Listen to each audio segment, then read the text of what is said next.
good?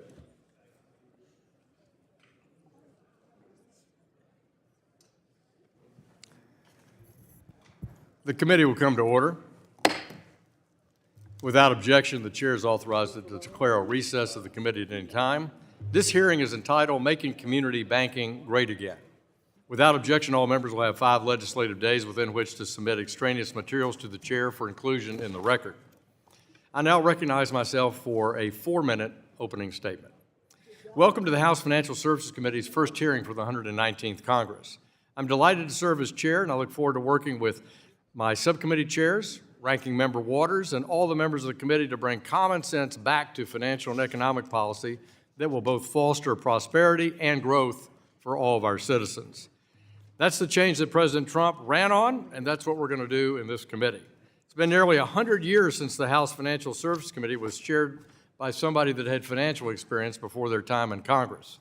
Many of you know that I was a community banker before being elected to Congress, and I want to bring being a banker and business vision to the committee, and one of the key pillars of that vision is indeed to try to make community banking great again. It's no coincidence that this is the theme for my first hearing of the chairmanship. Most countries have just a handful of large national banks, but the United States has a large and diverse banking system with thousands of banks from small and regional institutions to global money center banks that all coexist and work together with each other to meet the capital access needs and depository needs of our Americans.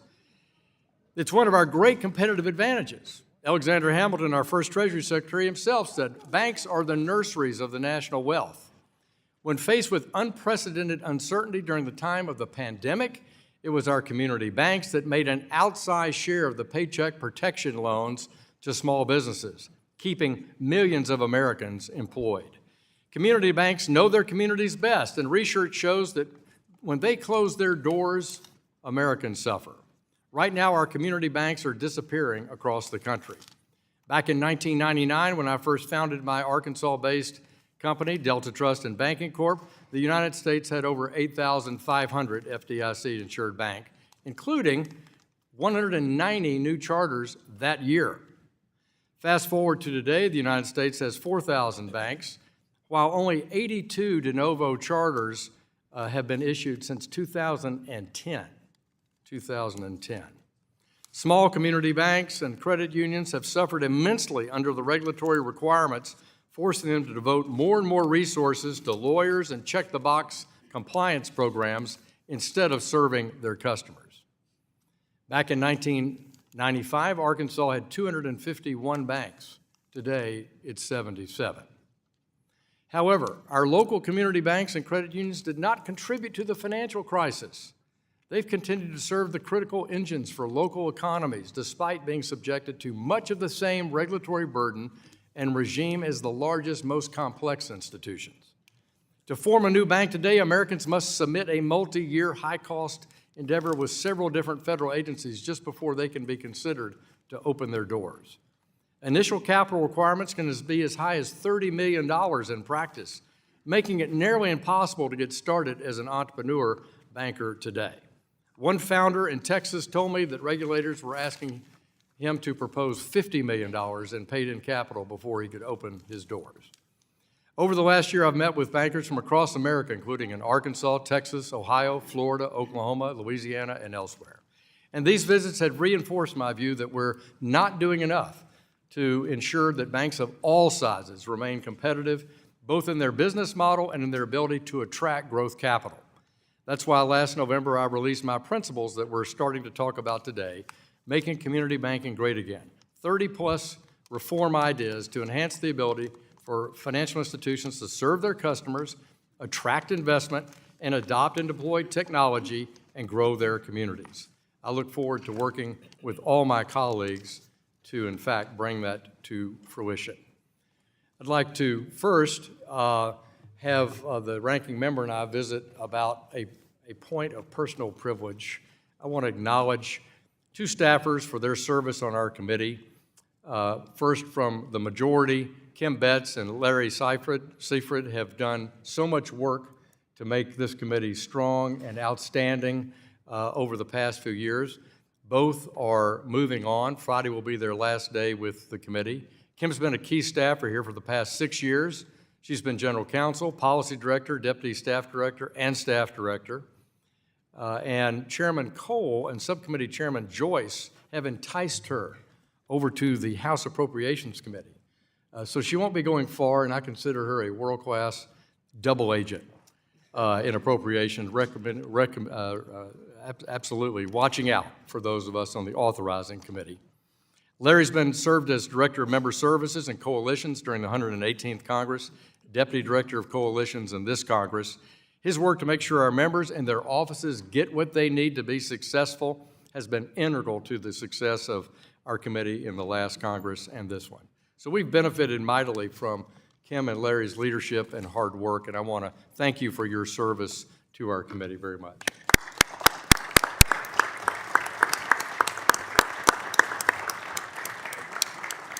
And now I'd like to recognize my friend, the ranking member of the committee, the gentlewoman from California, for a point of personal privilege. Thank you very much, Mr. Chairman.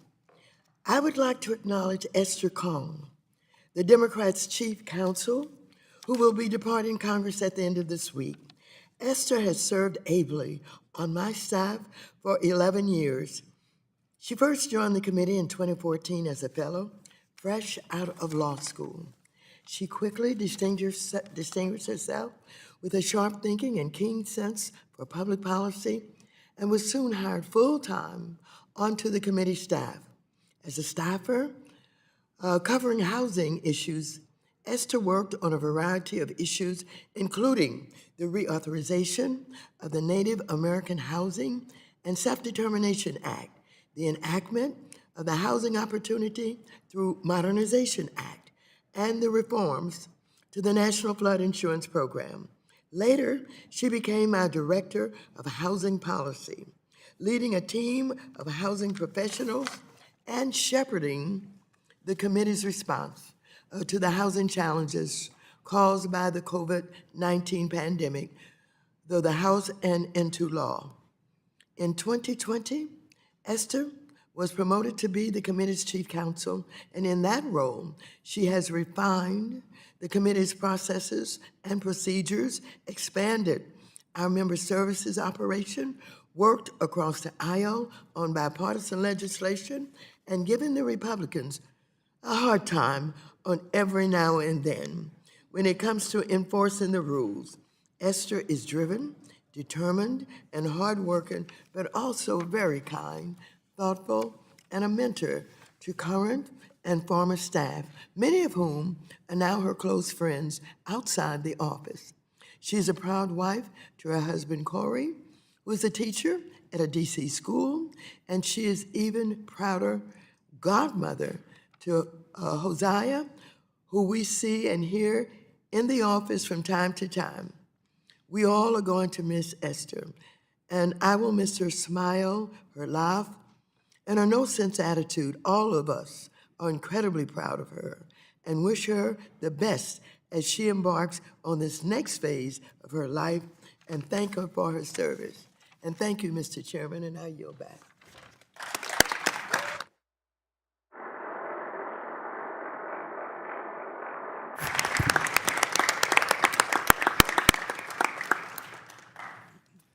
I thank the ranking member. I couldn't agree with her more on the incredible, wonderful staff we have on both sides of the aisle and how we're grateful for their service to the committee and on behalf of the American people.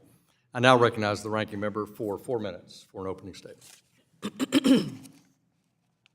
Good morning, everyone. Today we're here to discuss how to strengthen community banks and credit unions, vital institutions that are lifelines for families and small businesses all across the country, particularly in underserved communities. This committee has a long bipartisan track record of supporting all of these community lenders, including during the pandemic by allocating $60 billion for them to deploy emergency loans to small businesses and investing $12 billion to grow minority depository institutions and community development financial institutions, many of which are small banks and credit unions. If it were any other day, I would say that I hope we can build on these efforts, including by passing my bill to expand depository insurance to protect the payrolls of small businesses and their employees who want to keep their money at their banks. But I cannot do so as an unelected billionaire, Elon Musk, seizes control of the American people's money. Meanwhile, President Trump unlawfully blocks sending money rightfully owed to Americans, imposes new import taxes on Americans and businesses, buying everyday goods, and fires the federal cops that go after everyone from Wall Street executives to violent insurrectionist criminals. Each of Trump's and co-President Musk's actions are designed to cut taxes for billionaires and give corporations free rein to rip off working-class families. If the community banks listening today, if they're listening, they should be worried about what's happening to their customers and small business clients and what they should be doing. Trump is waging a trade war by threatening to tax Americans whenever they buy fruit, vegetables, gas, and even housing. And our small businesses will indeed feel the pain when they buy and sell their products. Even the Wall Street Journal has called Trump's import taxes the dumbest trade war in history. And frankly, I agree. Mr. Chairman, I don't have to tell you who these hardworking people refer to bank with them. That's right, community banks and credit unions. I know Republicans have noticed several so-called reform bills, but bank exam appeals, reporting requirements, and even capital levels completely misses the point when community banks' customers are being fleeced. Trump and his team are firing hundreds of federal regulators hired in the last 2 years. This was after Trump imposed a hiring freeze, gutted fair hiring initiatives mandated by law, and suspended all enforcement of consumer laws so that big banks like Wells Fargo can go right back to their old tricks. I know that you are sincere, and I know that you have done a lot for community banks and you want to continue to do, and we want to work with you, but it's difficult when the President of the United States is offering initiatives and executive orders that really undermine community banks. I yield back. The gentlewoman yields back. I now recognize the chairman of the Financial Institutions Subcommittee for Mr. Barr of Kentucky for 1 minute. Thank you, Mr. Chairman. I'm pleased the first full committee hearing of the 119th Congress is focused on issues I've long cared about, and it's a credit to our chairman for focusing and prioritizing issues related to community banks. Today, we're going to discuss how we can unbridle those community banks from the regulatory burden of the Biden administration and the Dodd-Frank Act and allow them to focus on what they do best, serving American families, farmers, and small businesses. Throughout my time in Congress, I've pushed for changes to the regulatory landscape that promote competition, ensure right sizing, and hold regulators accountable. I was proud to reintroduce H.R. 478, the Promoting New Bank Formation Act, a bill to reduce burdensome initial capital requirements and lending restrictions that have made de novo bank formation all but non-existent over the last decade. In addition to promoting new bank formation, we need to repeal the disastrous 1071 rulemaking and implement an independent appeals process to curtail regulatory overreach. I look forward to continuing to lead the Financial Institutions Subcommittee and getting to work. Gentleman yields back. Chair recognizes the ranking member of the subcommittee for financial institutions, Mr. Foster of Illinois, for 1 minute. Thank you, Chairman Hill, and to our witnesses. The state of Illinois is home to more than 500 community banks and credit unions, employing over 41,000 Illinois residents. When I was starting a business with my brother years ago, I learned the value of having many banks, large and small, competing for our business. It allowed us to shop around for the interest rates and lending terms that were best fit for our situation. And today, community banks and credit unions face many challenges. They do not have the scale to compete with mega banks for large accounts, and they often do not have the technology or the consumer data to compete with online banks and fintechs for smaller accounts.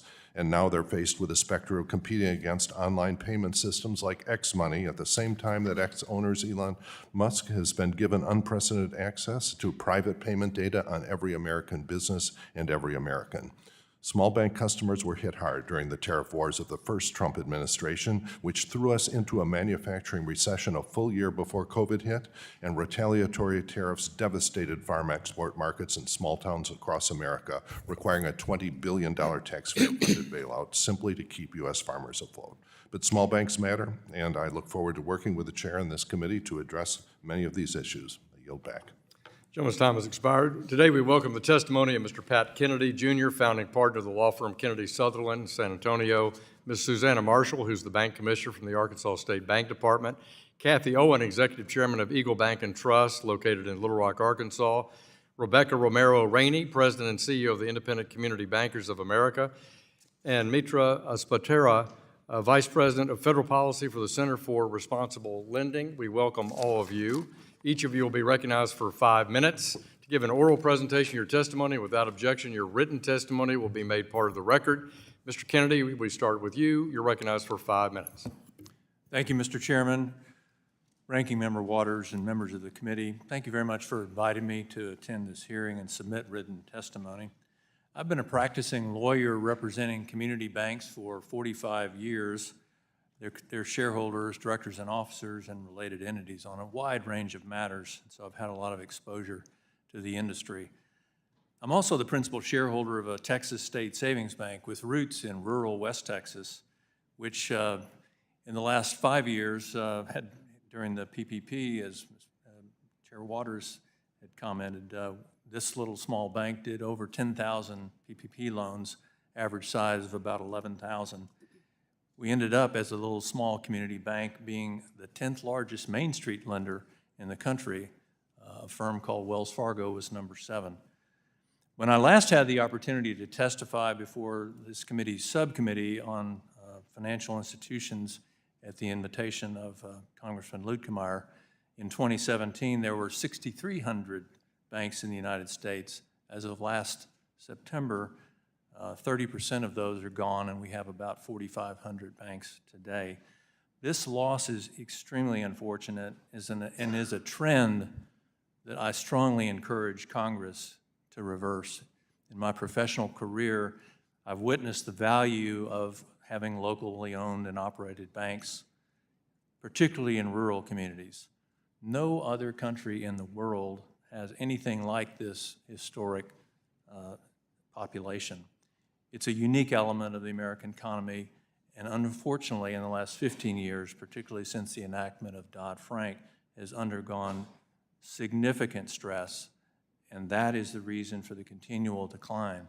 Prior to 2008, there were approximately, as the chairman noted, 200 new charters annually over the prior 20 years. Today, that number has dwindled to something like 7 per year.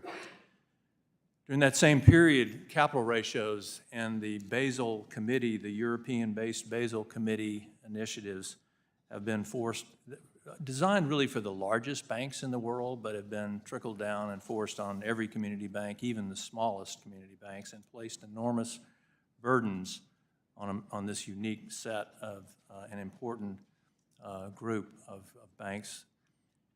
Despite the laudable attempts of Congress during the first term during President Trump's first term to lessen that burden by the establishment of the community bank leverage ratio concept, of getting away from the Basel at 9%, that still is a higher number and really continues to put pressure on profitability of community banks, and I think discourages entrance into the business.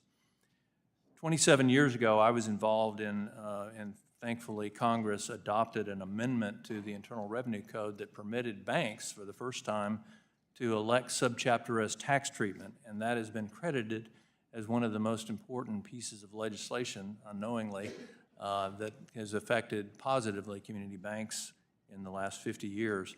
About a third of the banks in the United States, at that time there were 13,000, I think, and today they're, as we said, 4,500. About a third of the banks in the United States maintain a subchapter S election, and that was that was continued in the Tax Act of 2017 in Section 199A that expires this year, and so I call that to the attention of the committee. I know it's in the purview of the Ways and Means Committee, but it's extremely important that we make that provision permanent for the benefit of some 1,500 community banks, most of them rural-based. While there are many other laudable initiatives identified by the chairman in his initiatives, I want to underscore the importance of encouraging and allowing responsible innovation by community banks. Financial technology has and will continue to create substantial value for the industry through efficiency and a reduction of costs, but it's important that we have a regulatory framework that allows that innovation. I would also point that it's really important that we have open and timely discussion of material supervisory determinations. Public enforcement action should, in my view, be reserved really for the most egregious situations, and cooperative and open dialogue should be the word for the future. Finally, I believe that the appropriate pricing of examination and application fees may need to be adjusted so that the industry is self-funding and the regulatory burden that is on community banks is lessened. Thank you very much. Thank you, Mr. Kennedy. Commissioner Marshall, you're recognized for 5 minutes. Good morning, Chairman Hill, Ranking Member Waters, and members of the Financial Services Committee. My name is Susannah Marshall, and I am the Commissioner of the Arkansas State Bank Department. I also serve as the Arkansas Securities Commissioner and on the Executive Committee of the Conference of State Bank Supervisors. I have dedicated my entire career to the banking and regulatory industry, starting as a commercial bank examiner in 1995. As Commissioner, I regularly travel across Arkansas and spend time at our banks, talking with bankers about their issues and working to understand the challenges facing the institutions, our economy, and consumers. The dual banking system and our state supervisors are a fundamental part of our U.S. financial services market that supports varied business models and brings together differing regulatory perspectives to produce better outcomes for our consumers and our local economies. States charter and are the primary regulator of 79% of the nation's banks, most of which are community banks. In general, these banks have assets under $10 billion, traditional business models, limited geographic footprints, and less complex risk profiles. They pose minimal financial stability risk. The 70 banks my department oversees are all community banks in the truest sense, regardless of any regulatory or supervisory definition. Community banks are the economic bedrock of their communities and the solid foundation for the overall U.S. economy. Yet over the last decade, we have lost nearly 2,000 community banks, 1/3 of their numbers in 2014, and only 62 de novo community banks formed over that same period. Like many of my state supervisor colleagues, my department has a mandate for safety and soundness, consumer protection, and economic growth. We are accountable to the local communities and local institutions. A healthy economy means that all consumers, no matter where they live, have access to a broad array of financial services. Community banks are central to this mission. They are a core component of a vibrant economy, especially in rural areas. In 1/4 of U.S. counties, a community bank is the only physical banking presence, and nearly 2/3 of all rural deposits are held by community banks. When community banks close, their neighborhoods suffer, and low-income households are often the hardest hit. Our nation's institutions simply do not reach the areas that depend on community banks for their economic support. Those largest institutions don't reach those areas. Their business models are not an adequate substitute for the relationship lending model so crucial to local small businesses and entrepreneurs. That is why state supervisors care so deeply about the health, vitality, and future of the community banking business model. Unfortunately, this model is under tremendous pressure from a multitude of forces, from increased competition and funding challenges to high technology and personnel cost. In addition to these headwinds, a heavy blanket of ever-increasing federal regulatory and compliance costs is smothering an already severely stressed community banking sector. To preserve community banking and support the communities that rely on these institutions, we must act now. Regulations for community banks should be tailored to limit their risk profiles. We must focus federal supervision on core safety and soundness risk and avoid imposing a process tax on banks. This supervisory approach often distracts bankers from financial issues that could actually pose significant risk to their institutions. One such area in need of fundamental reform is the BSA AML supervision. No one in our financial system wants it to be used by criminals or terrorists, but the current BSA AML regime is burdensome, its effectiveness is often unclear, and the associated compliance costs are strangling smaller institutions. Static regulatory thresholds that penalize banks for growing alongside the economy should be indexed or discarded for rules that focus on the relative complexity and business models and risk of the institution. Community banks must also continue to innovate. The next generation of customers is demanding more convenient access to services and new and innovative financial products. Federal regulators, however, have responded with vague guidance and ever-increasing supervisory expectations that can stifle new business models. A culture shift among our federal counterparts and meaningful coordination with state regulators can help harness the benefits of new technologies and protect consumers. Changes to the regulatory framework and the process for approving de novo applications should encourage new market entrants. Healthy merger applications, particularly local-to-local mergers that preserve community banks, must be considered in a timely, transparent, and fair process. Today's hearing comes at a crucial time for the community banking industry, and I applaud the chairman and the members of the committee for your focus on this crucial sector. Without collective action from Congress and the federal banking agencies, we will continue to lose community banks at an alarming rate, and the communities that depend on their financial services will struggle to find suitable alternatives. Working together, we can establish a regulatory and supervisory environment that allows the cornerstone of this industry to not just survive, but thrive. Thank you. Thank you, Commissioner. Ms. Owen, you're recognized for 5 minutes. Chairman Hill, Ranking Member Waters, and members of the committee, thank you for this opportunity to testify at today's hearing, Making Community Banking Great Again. First, I want to thank Chairman French Hill. Not only is he a dedicated husband, father, and public servant, he is also a dear friend. I have known him for over 50 years. His deep understanding of financial services and tenured bank experience is invaluable as he leads the committee. I also want to thank each of you in serving on the House Financial Services Committee, as you have an exceptionally important job ahead of you. I fear community banking has never been more difficult than it is today.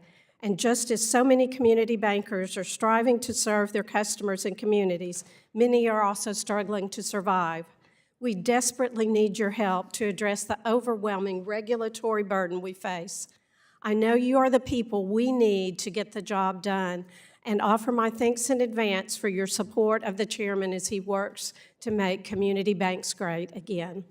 My name is Cathy Owen. I'm Chair, President, and CEO of State Holding Company and Executive Chair of Eagle Bank and Trust Company, a $490 million community bank in Central Arkansas with a rich 100-plus year history of serving its customers and communities.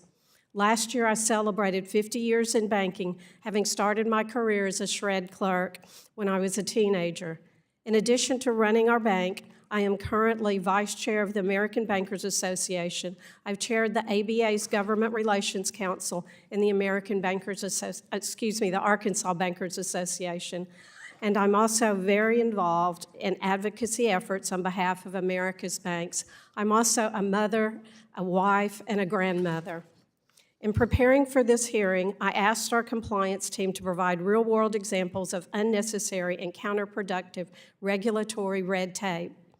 Although well-intended, the CFPB's final rule on Section 1071 presents both a tremendous compliance burden on lenders and privacy concerns for small business loan applicants, and we strongly support congressional action to overturn it.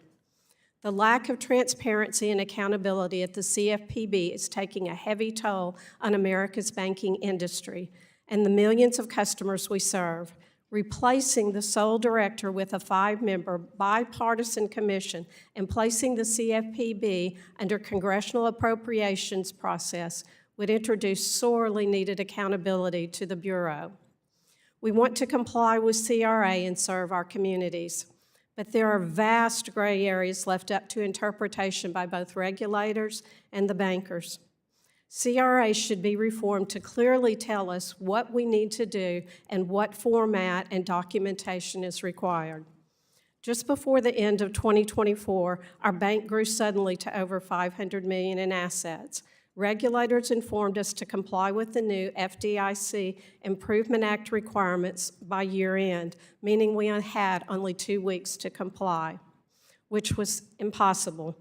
Instead, we chose to shrink the bank by moving deposits of customers out of the bank. If asset thresholds are imposed on the industry, they should be indexed to inflation. Borrowers constantly complain about the required waiting periods for receiving the closing disclosures in Truth in Lending Act's TRID rules when waiting an additional 3 to 6 days for actually closing and receiving their funds. This unnecessary red tape should be eliminated. In my written testimony, I mentioned several bills that we support. One of those bills that I think is important is the Promoting New Bank Formation Act. This would promote increased availability of banking and financial services for local communities by helping to create new de novo banks. Finally, combating fraud is a critical issue for our banks and customers. Congress and the regulatory agencies should pursue an all-of-government approach to combating fraud to reduce the number of Americans who fall victims to scams.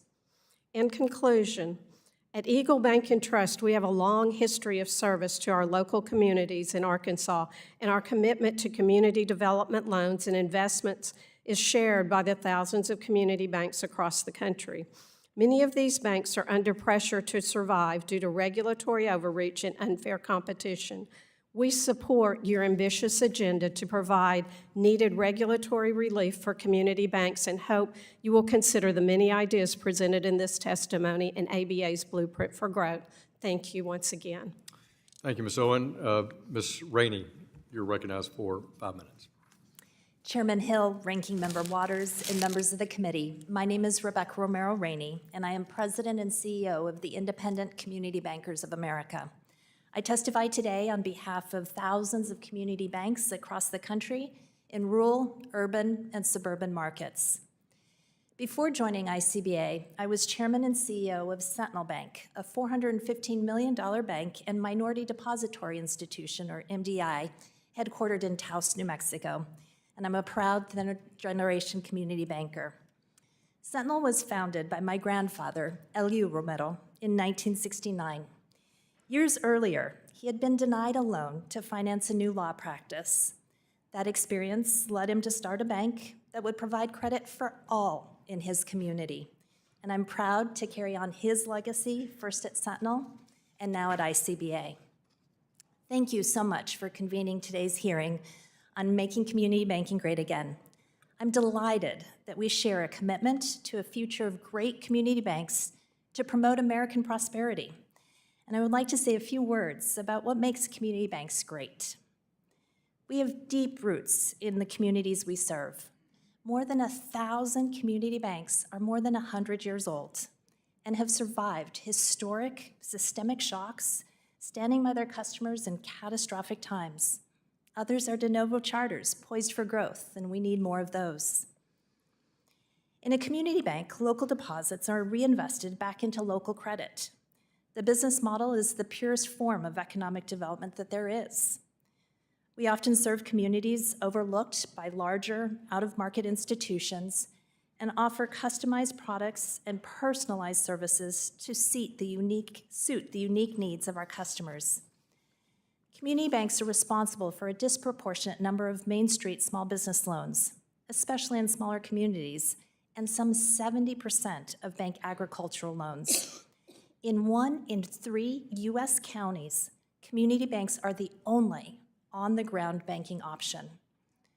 Whether historic or de novo, community banks are modernizing and embracing innovation and new technologies to reach more customers and small businesses.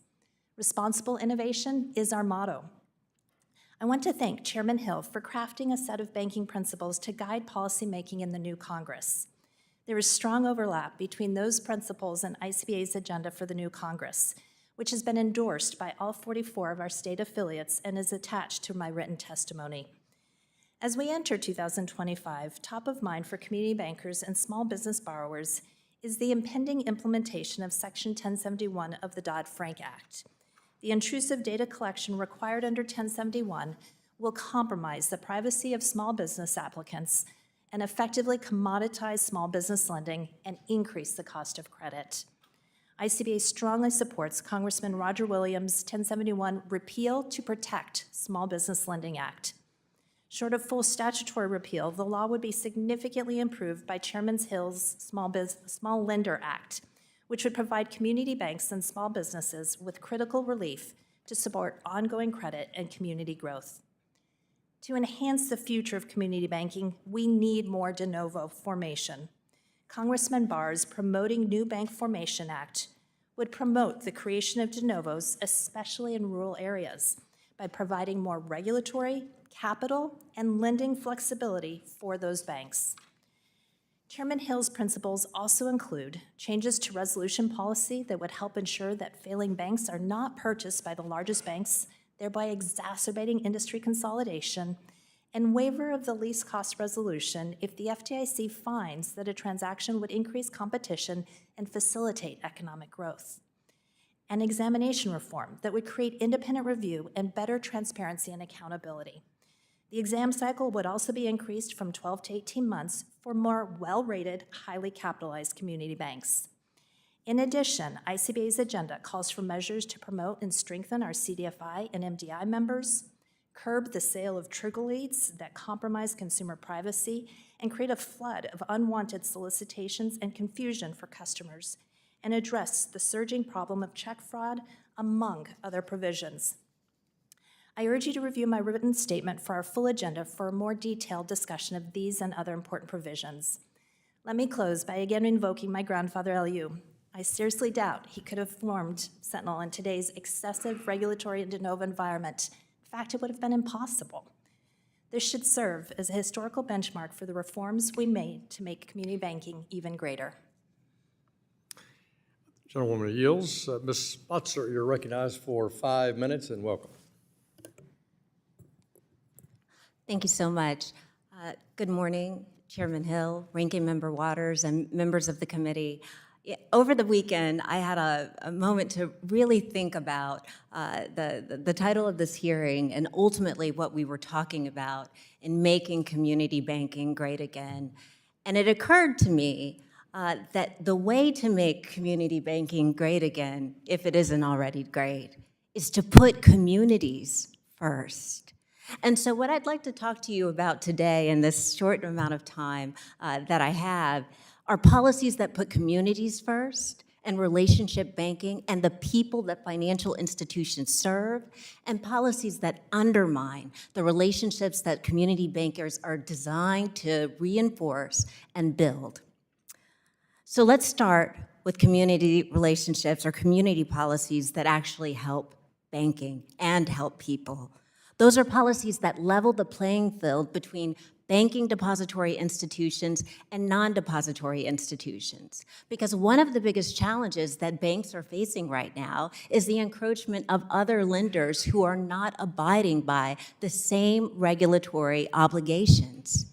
By stepping in and holding those institutions accountable, making them abide by disclosures to consumers, and allowing consumers the information to make informed decisions about what is the best product, we can elevate community banks and help consumers make strong financial decisions that keep them financially secure.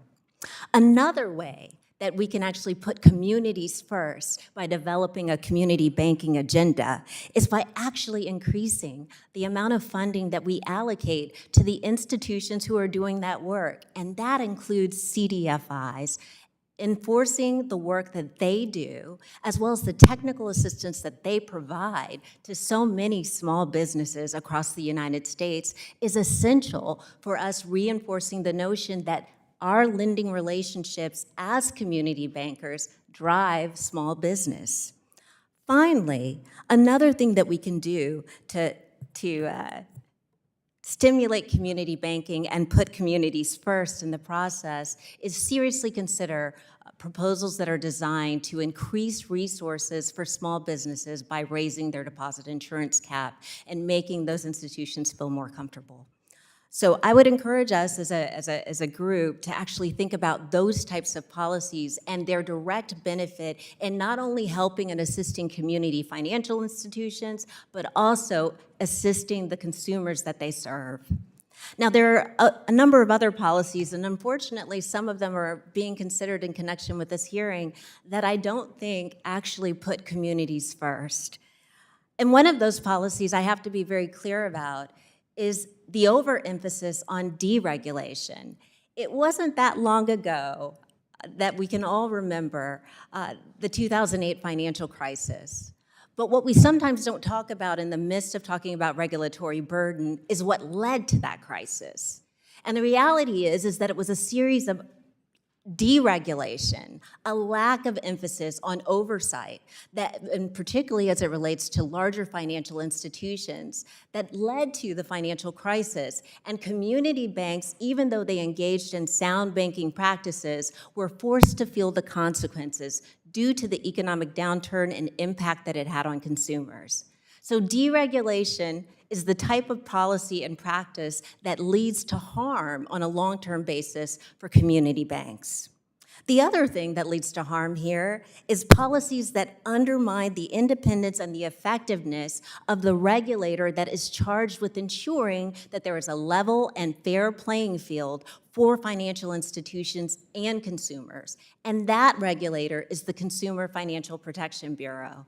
There's been a lot of conversation about what's going to happen with the CFPB, and certainly there have been changes in the leadership. I think it's true that reasonable minds can disagree as to the full impact or specific provisions with respect to the Bureau. But what reasonable minds cannot disagree with is the reality that ensuring that consumers are protected in the financial marketplace, stamping out predatory financial products, making sure that consumers have accurate information are all things that are essential for our financial marketplace to function effectively. And for those reasons, we need to pursue an agenda, a regulatory agenda and a legislative agenda that puts communities first by ensuring that we have appropriate rules and regulations governing the financial marketplace. Thank you so much. Gentlewoman yields. Thank you so much. I recognize myself for 5 minutes for questions. Commissioner Marshall, it's so good to see you. I told her when she walked in, I tremble a little bit because she used to be my regulator when I was a banker. So she still makes me nervous being in the same room. But you've served our state for over 30 years, and we've got a vibrant banking sector, and we've got some of the nation's most competitive financial institutions and successful, and I'll say big, small, investment, money management, credit union, commercial banking. So congratulations for doing a good job both as Securities Commissioner and Banking Commissioner in the state. Big responsibility. Ms. Spotzer, in her testimony I saw on page 13, asserts that there's a lack of data about small business lending in the United States, and hence her strong support for Section 1071 and Dodd-Frank's implementation, this rulemaking that we've been talking about for the last few years. Are you familiar with the call report data on small business lending, Commissioner? Thank you for your comments, Mr. Chairman. When we look at 1071, I can assure you that as a regulator, I'm as concerned about that as the banks are. I believe that CFPB took an outsized approach to their implementation of this rule, and I applaud this group and others that in Congress, as you're going to look at 1071 and the future of it. The amount of data that is going to be required to be collected by the banks and the reporting of that data will increase and provide a significant burden on our institutions. Could you see it driving small business lending out of the depository institution sector to the biggest banks in the country and some automated credit box, or even more so out of the regulated financial sector into the online small business lending sector? Is that possible, you think? I agree, Mr. Chairman, because the consumer already struggles with providing the amount of information that banks are required to collect from them. They don't understand that, and the banks are struggling to collect that information. And in a small business setting, no two small business loans are alike. There's nothing that is going to make a great comparison when looking at one small business loan to the other. Yeah. I grew up in a family with two small businesses, and I can assure you they were very different, but our community bank served us well. I think that's a good point. But on this point about data, I believe we collect for every depository institution in the country reports on their financial statements, loans under $100,000 and loans between $100,000 and $250,000. Is that right?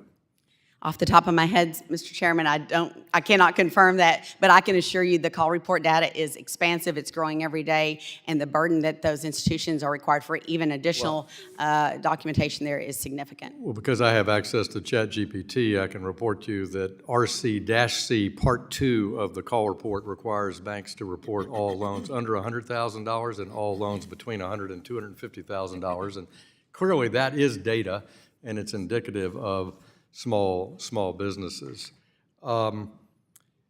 Cathy, Owen, sometimes I think the regulators aren't all on the same page, and the bigger the company, the more likely they're not on the same page. But in your experience, is the Fed and the FDIC and the state all on the same page on community reinvestment, or whether or not you can have a fintech partnership, or how they coordinate their exams?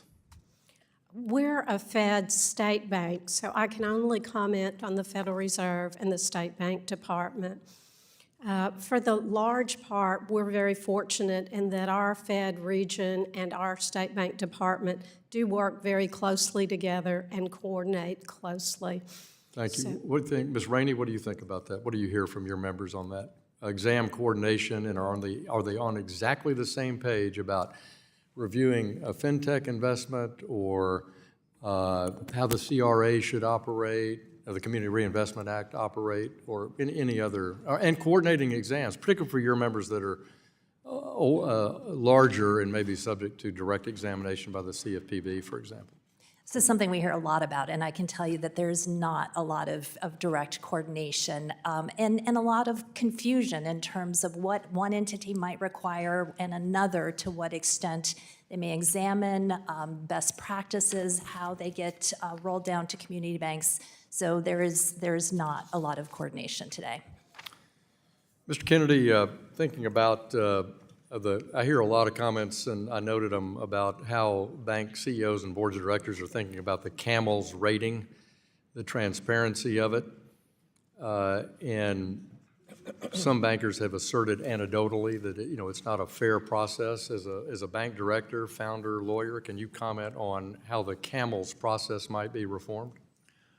Well, as a lawyer, not specifically reference to our bank, but just in my 40-plus years of representing banks and seeing the application of CAMELS, I think your suggestions about focusing in on following the definitions and making those definitions clearer, and I think in my comments, I commented on the idea that we really, instead of doing an exam on a point in time with a snapshot, but thinking more about a dynamic trend for the bank in terms of how they apply, how the regulators would apply that CAMEL rating. It's very important. Those ratings can lead to a whole lot of positive or negative things. So I think that's a very important matter to cover. Thank you very much, and thank the panel. I now recognize the ranking member, the gentlewoman from California, for 5 minutes of questions. Thank you very much, Mr. Chairman. Ms. Spotzer, welcome back.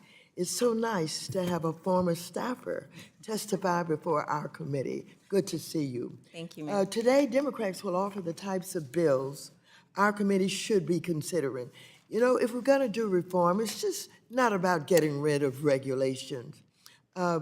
We should be considered bills that lower costs for families and small businesses and protect community banks and credit unions. For example, I have a bill that would halt all Trump import tax increases and his dumb trade war until we know that small businesses and the community banks won't be harmed. I have another bill that rejects co-president Musk's efforts to end deposit insurance and the FDIC. These bills will ensure there's a future for community banks. And so, Ms. Sponsor, as I explained in my opening statement, I'm deeply troubled by Trump's and the unelected billionaire Musk's early actions, including their effort to pause all kinds of federal financial assistance. Would you discuss, you have done that somewhat, but would you continue to discuss how these efforts would hurt individuals and small banks and how they would undermine the community lenders they prefer to bank with? For example, if loans backed by the Federal Housing Administration and Small Business Administration were no longer available, would that make it harder for banks and credit unions to provide mortgage and small business lending? It certainly would. And one of the things that I would like to point out is not too long ago, I actually received a telephone call from one of our colleagues at another organization who had received a message basically indicating that they would no longer be able to actively work in providing technical assistance to small businesses as a result of the funding freeze and a series of executive orders. I think these types of policies directly impact our ability to do what we do best as community bankers, right? Which is spur small businesses, give them the resources that they need to scale. And so as we go forward, we have to think about making a conscious decision to pursue policies that empower businesses rather than hurt them. Thank you. The Trump administration even included interest payments on our national debt in a list of programs. They may be paused before a court blocked their freeze. If we were to default on our debt, wouldn't that trigger a broad economic crisis that would harm community banks, credit unions, and their customers? It certainly sounds like it would. Yes, ma'am. Thank you. And what will happen when Trump's new import taxes are imposed on a bank? And this could happen in a month. Will that raise the cost of groceries and gas for consumers? What about farmers who export their crops? Will they be harmed when our neighbors respond by taxing American exports? Would all of this make it harder for community bank customers to repay their loans? Yes, ma'am. I think the broader question here is exactly what you're saying. All of these decisions have an impact on the wallets of Americans. And as a result of that, it creates pressure for them to actually continue to pay their debts. And that has an implication for every financial institution. Thank you. Now, if we care about community banks and credit unions, Congress must not turn a blind eye to all the harm Trump is trying to inflict on working families, small businesses, community financial institutions, and our economy. Again, Mr. Chairman and members, we support community banks, and both sides of the aisle do, but it's not going to be simply getting rid of regulations that we've worked so hard to put in place so that we could protect community banks. And so I think it's important for us to look at some of these executive orders and what they're doing, the possible harm that they may cause our community banks. And so that's what our members are going to do today. We're just going to be very open about what we understand is being done because we all want to protect our community banks. We don't want to undermine them at this important time in the history of the changes that are being made in this country. I yield back the balance of my time. Gentlelady's time has expired. I now recognize myself for 5 minutes. Ms. Romero Rainey, you testified this morning that when banks fail, a speedy resolution is critical, which fully agree with, and you had said that the FDIC should not, quote, pick winners and losers. I would contend, and many of us over here who lived through what happened with SVB and a few other recent bank failures, is that they were lacking in that area. They did, in fact, pick winners and losers, and we saw that scenario play out. And not only was former FDIC Chair Marty Gruenberg slow to react to the failures of Silicon Valley Bank. We heard that as chair of the Oversight and Investigations Committee. We heard that time and time and time again from people who were involved in it, both Silicon Valley Bank and Signature Bank. When it came to the First Republic, he allowed their assets to be purchased by a large U.S. bank rather than rather than putting it out for bid and really having a reinforcement of the competitive nature of the banking landscape. And I want to know, are there ways that you think the FDIC specifically could improve the bidding process that would include everybody in that failed bank assets when those unfortunate occurrences happen? Yes, and I appreciate the question. I think there's many ways for us to examine what is required under least cost resolution that in time of a failure would ensure that, one, we're not simply allowing the largest banks in this country to grow even larger, that we're taking into account the unique needs of the communities and the customers they serve, and looking at the concept of least cost resolution to be defined over a period of time, not in just that singular moment. So this is something we would welcome engagement with the committee on. Do you believe community banks have the ability, and are they in a position to absorb the assets of banks like this? Absolutely. And I think as we reflect on these situations, there were many examples of smaller banks that were willing to bid, that again, if there were more flexibility and a willingness to look at least cost over, again, an extended period of time, multiple banks with unique ties to those communities could have stepped up to the plate and ensured a better resolution for those customers. In 2018, this committee passed, on a bipartisan basis actually, some relief to those community banks. And yet we still have some who are saying that we need to regulate you all as we would a large SIFI bank or other large banks. Can you help the committee understand how Congress can build on the tailoring requirements that were as part of Senate Bill 2155 back 6-7 years ago, and how it helped revitalize the banking sector? Tailoring is critical for a viable future where community banks thrive. And that's because they're just different risk profiles. They're different risk profiles. And the concept one size fits all is not what we need when it comes to bank regulation. The risk model that is a community bank is succinctly different from those of the largest So banks. some want to call that rolling back. Others would call that maybe common sense application, right? If you have different type of animal that we're dealing with, it's appropriate to then have different regulations on them, correct? That's correct. For a smaller community bank that's focused on ensuring the success of that community thrives, that risk profile is going to look completely different, again, from the larger institutions. Ms. Marshall, I want to turn to you here.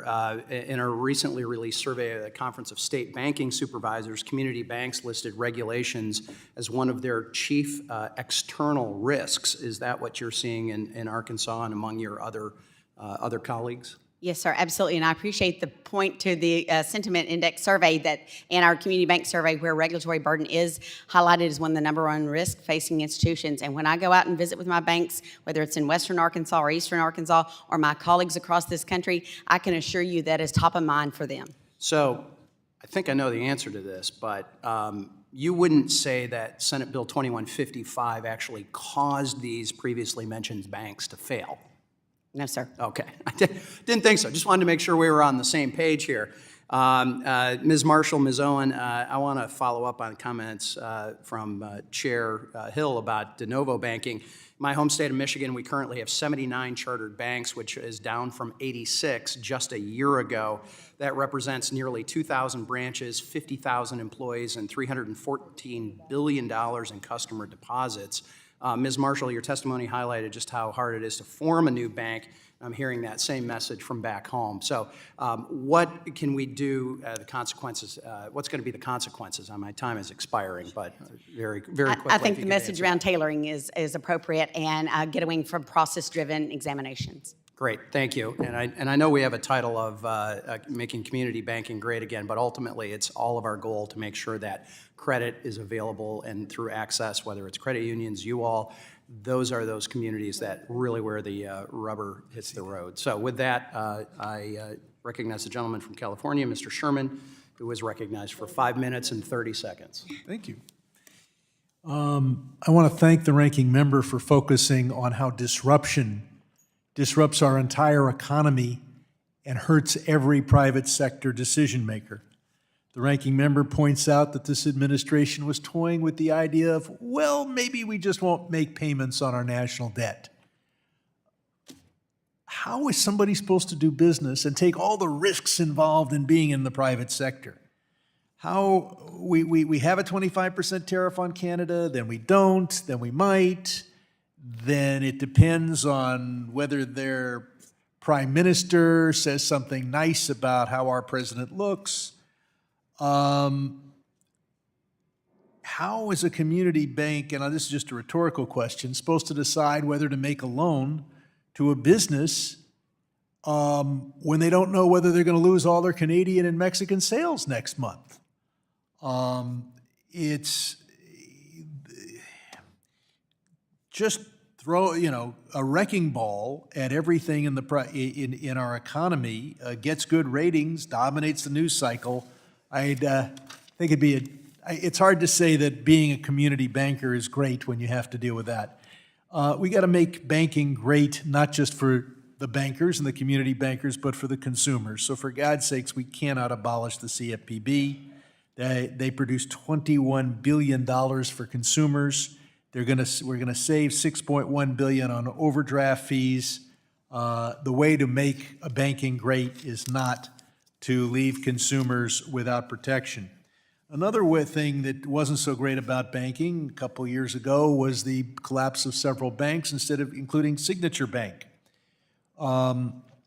where we're told that one of the factors was that the FDIC was understaffed. Now we're told that they're still understaffed, they don't have enough bank examiners, but 200 bank examiners who had offers are now seeing those offers pulled. Now those that barely qualified might wait around to see, but the ones with their most qualifications, the ones that are wanted by the private sector, they've got other jobs by the end of next week.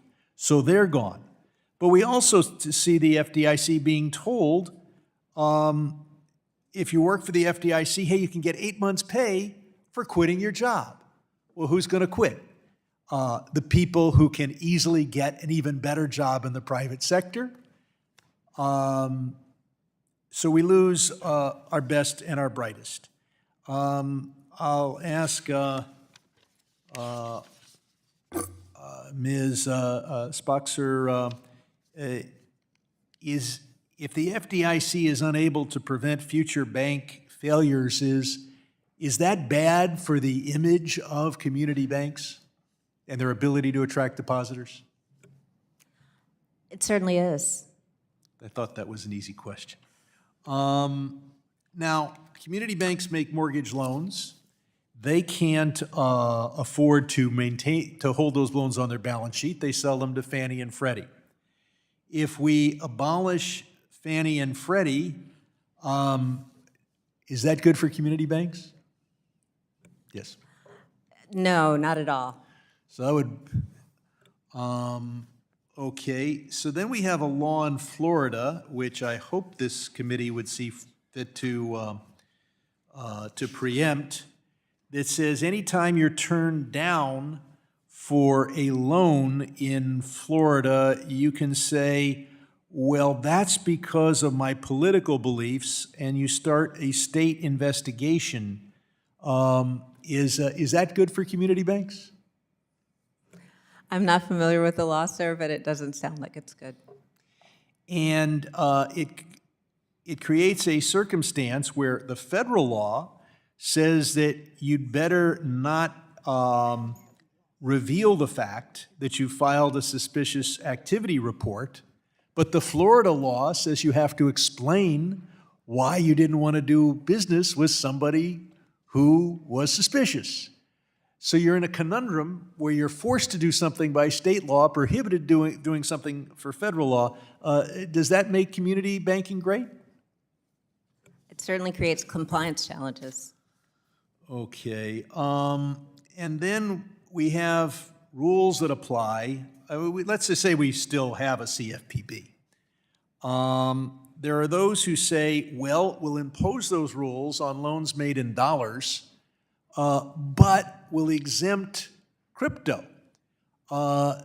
Since banks have their deal with dollars, all of them I know, if they're at a competitive disadvantage for the crypto industry, does that make community banking great?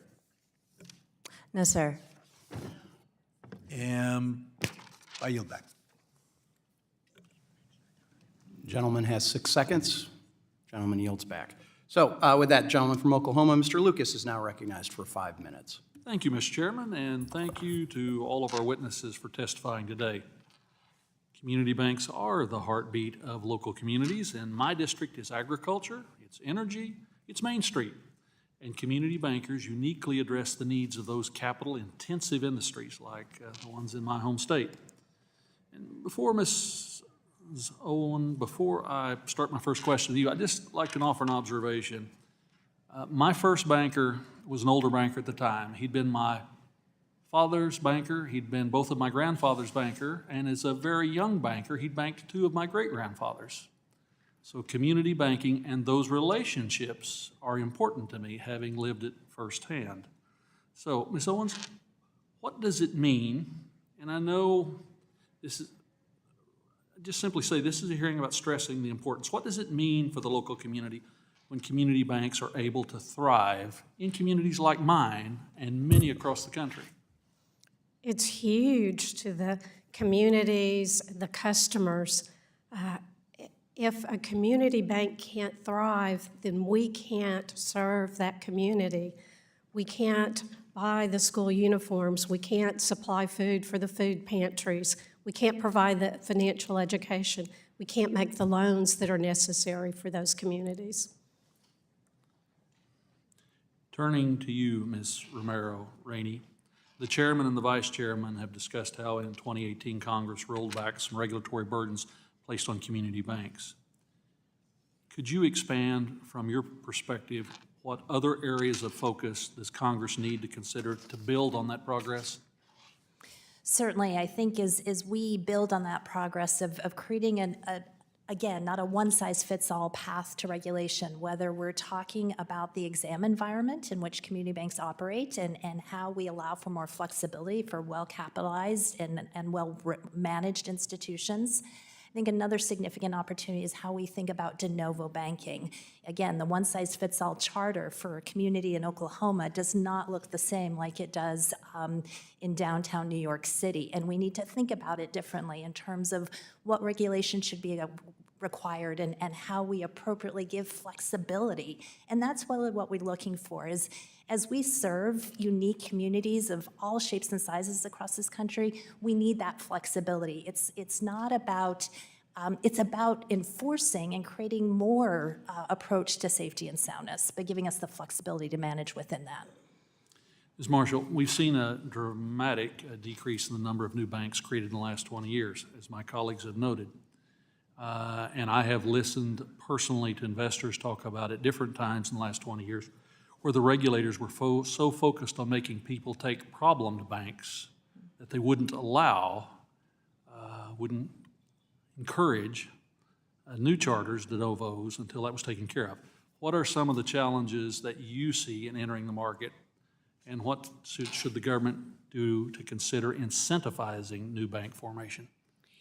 Yes, sir, and Arkansas is no different. We've only seen in 20 years, we have not seen a new de novo bank application, and that's a trend I'd like to see change, not just for my state, but across the country. But I believe we need to focus on ensuring those interested parties that our industry is open for business.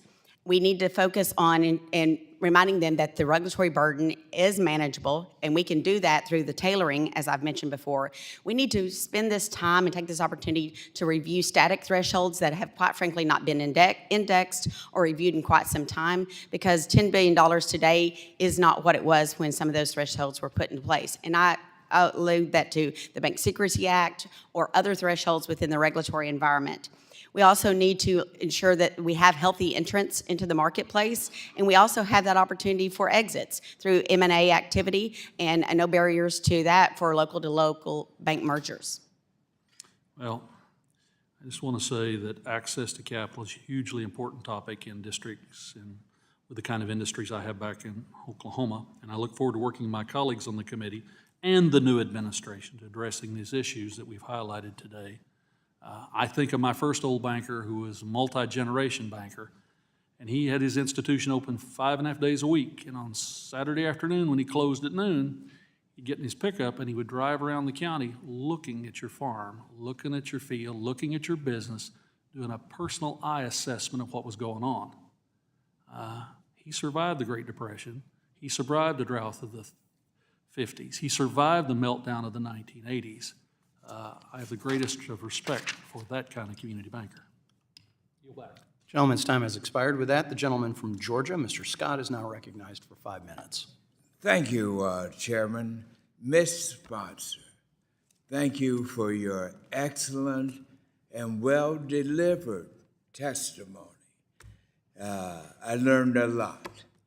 Most importantly, put communities first. You're absolutely right. And our banking system is much like the heart in the body. It pumps the blood throughout. Our banks do the same thing. That's what pumps our money, our lending out. It is the basis. Now, Ms. Spotster, yesterday, the former CEO of Silicon Valley Bank, Mr. Ken Wilcox, warned that President Trump's deregulation agenda could lead to more bank failures similar to those experienced by Silicon Valley and others in 2023. And worst of all, Mr. Wilcox said this. He said that we could potentially see failures like those seen during the 2008 financial crisis because of loosened regulatory enforcement. Now tell us, do you agree with Mr. Wilcox's statement? And where do you see President Trump's banking deregulation agenda causing the most damage? Thank you for that question, sir. One of the most fascinating things is that we're at a time where Americans across the country are already facing financial hardship. We see that because we see that people are more likely to pay just the minimum due on their credit cards. We see that when we hear consumers talk about the fact that they are struggling to buy groceries. Any act that makes it more expensive to access credit, and any act that does that by virtue of, quite candidly, a policy that pursues deregulation but allows, as a result of deregulation, for consumers to experience paying more, what we've called in the past, junk fees, is a policy that actually will, on a long-term basis, hurt us all. And going to your point about putting the communities first, excuse me. I have a slight cold. Ms. Sponsor, in your opinion, what happens when the people in the community who are advocating for caution, who are advocating for soundness, are not even involved in the decision-making process about such a critical area? Well, I think we all suffer, and I think that we've heard from all of the witnesses on the panel, the thing that makes community banking so important and relevant is that it is relationship-based. It involves people actually listening, or institutions actually listening to their customers and hearing their concerns as well as their desires to build. And if it is relationship-based banking and that is what makes it important, then obviously it's critical to pay attention to the concerns that are raised by communities. And how is this environment exacerbated, specifically speaking about community banks?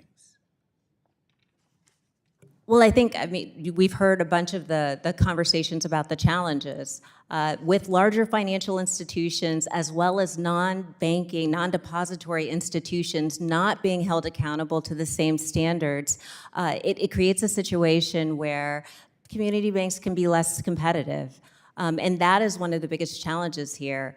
I think that the ways to increase the competitiveness, of community banks has something to do with giving them opportunities to expand their competitiveness by, for example, increasing the amount of deposit cap that relates to small businesses, providing increased technical assistance and opportunities, allowing them more access to technology, as we talked about before, and making that affordable to them. It's not to say that we don't believe in the notion that regulation should be tailored. What we are saying is that we already acknowledge that regulations have been tailored and that many of the rules that people have pointed to as creating regulatory burden, in fact, do not apply to community banks in the United States. Thank you, Ms. Spotzer. I appreciate that. Gentleman's time has expired. With that, the gentlewoman from Missouri, Mrs. Wagner, is now recognized for 5 minutes. I thank the Vice Chair and I thank the Chairman for organizing this inaugural hearing of the 119th Congress on community banks, local institutions that provide absolutely essential banking services for communities across my home state of Missouri and the nation. 90% of the banks in my district are community banks, and they are often the main source of funding for small businesses and farmers throughout Missouri's 2nd District. After the passage of Dodd-Frank, community banks were forced to contend with complex, overly prescriptive, and burdensome suite of regulations. I don't think there are any junk fees. I think there are junk regulations imposed, if you want my humble opinion, but that made basic financial services less accessible to small businesses and middle-income Americans. The bills we are examining today will give local banks much-needed relief from these one-size-fits-all regulations, allowing them to better serve and meet the needs of local businesses, which will lead to investment and economic growth in Missouri and across the country. Ms. Rainey, the Vice Chair, and others have touched on this. You noted that after Dodd-Frank passed, de novo charters, which allow for the formation of new banks, I don't know why we just don't say that, de novo, I mean, whatever, dropped from an average of 170 per year to just a handful.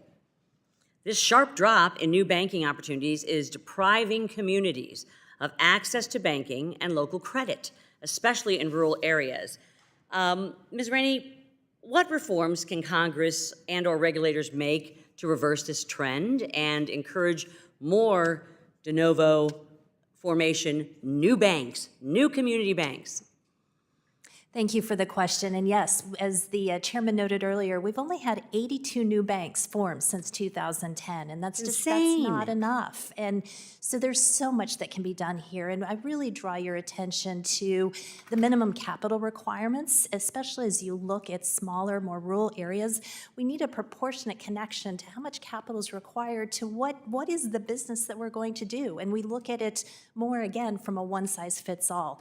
So period of time, so a base minimum capital requirements, and then a period of time for them to grow that capital to, again, allow for that flexibility and take into account the unique needs within that community.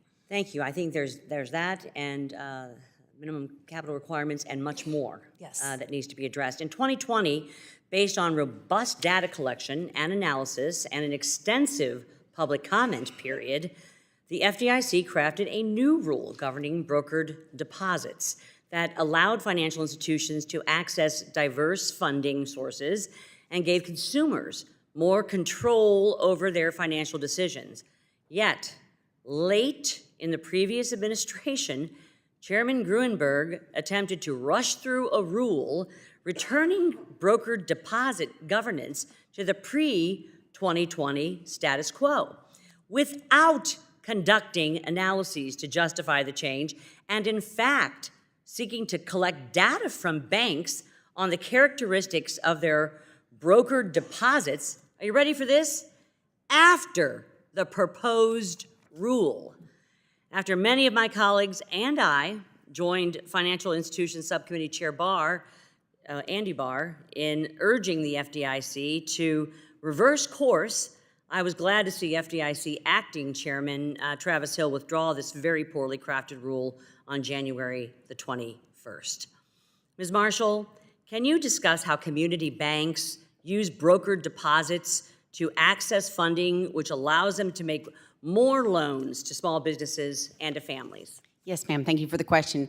Deposit competition is greater now for our community banks than ever before. They are being forced to look at all of the tools and resources that are available and have a broad playbook of funding sources to be able to meet those demands and needs for their customers and those loan opportunities.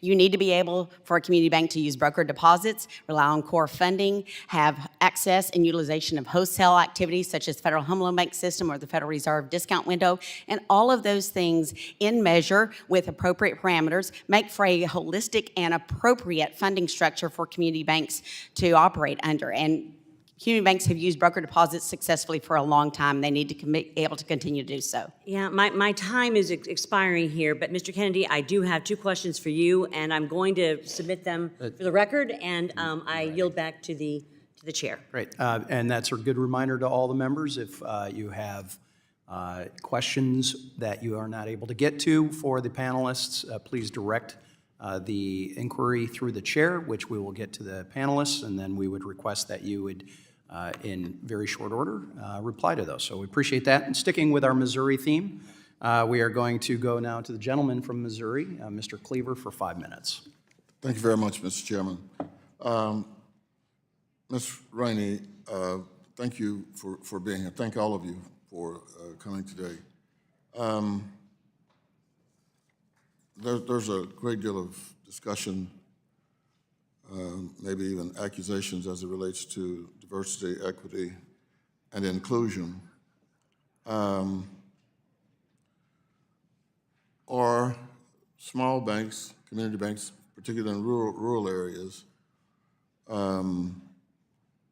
is it important to have balloon notes on a mortgage?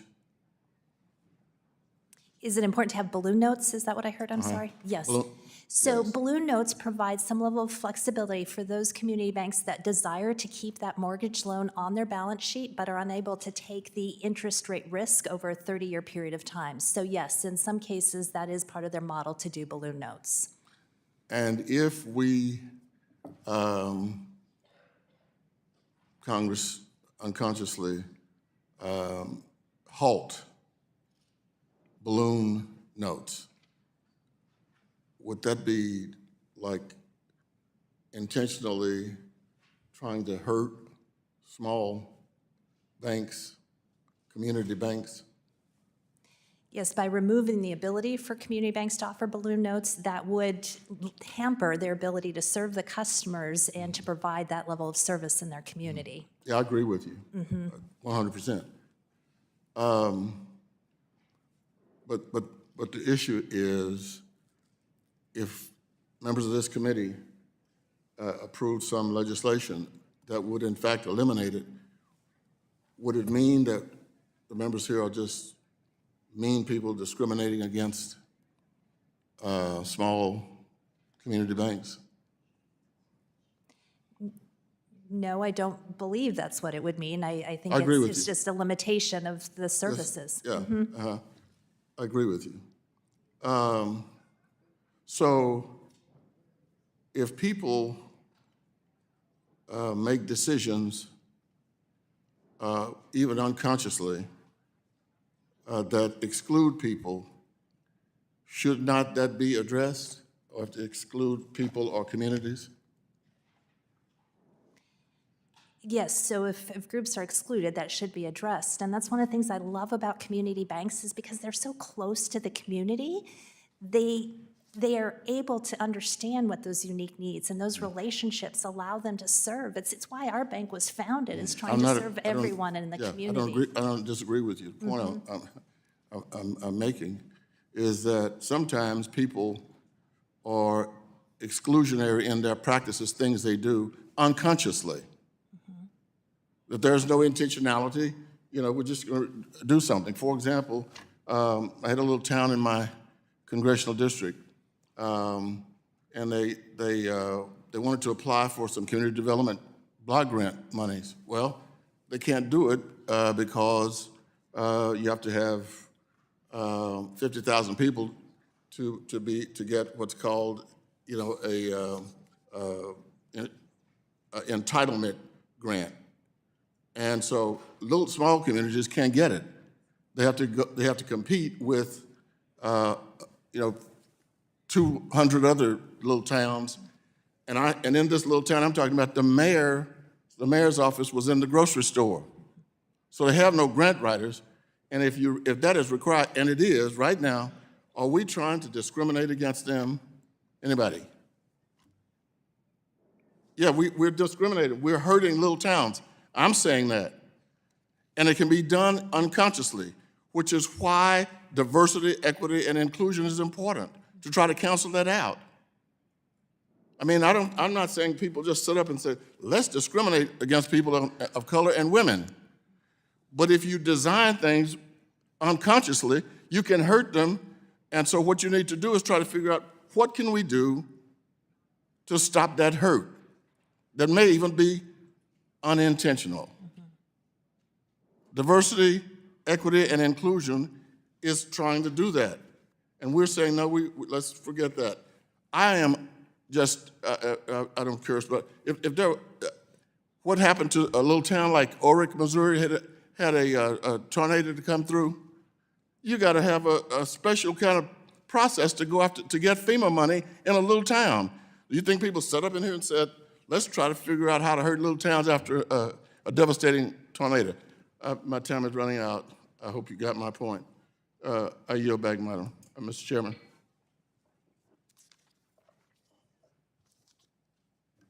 Gentleman yields back, and the gentleman from Kentucky, Mr. Barr, is now recognized for 5 minutes. Thank you, Mr. Chairman.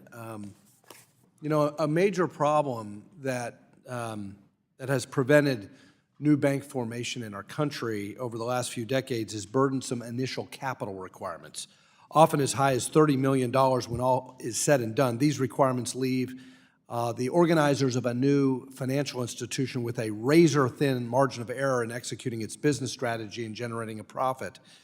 And that's why we've seen a dearth of new banks and de novo charters in our country over the last decade or so. And that's why I've reintroduced my Promoting New Bank Formation Act, which would establish a 3-year phase-in period for new banks to comply with federal capital requirements and the community bank leverage ratio.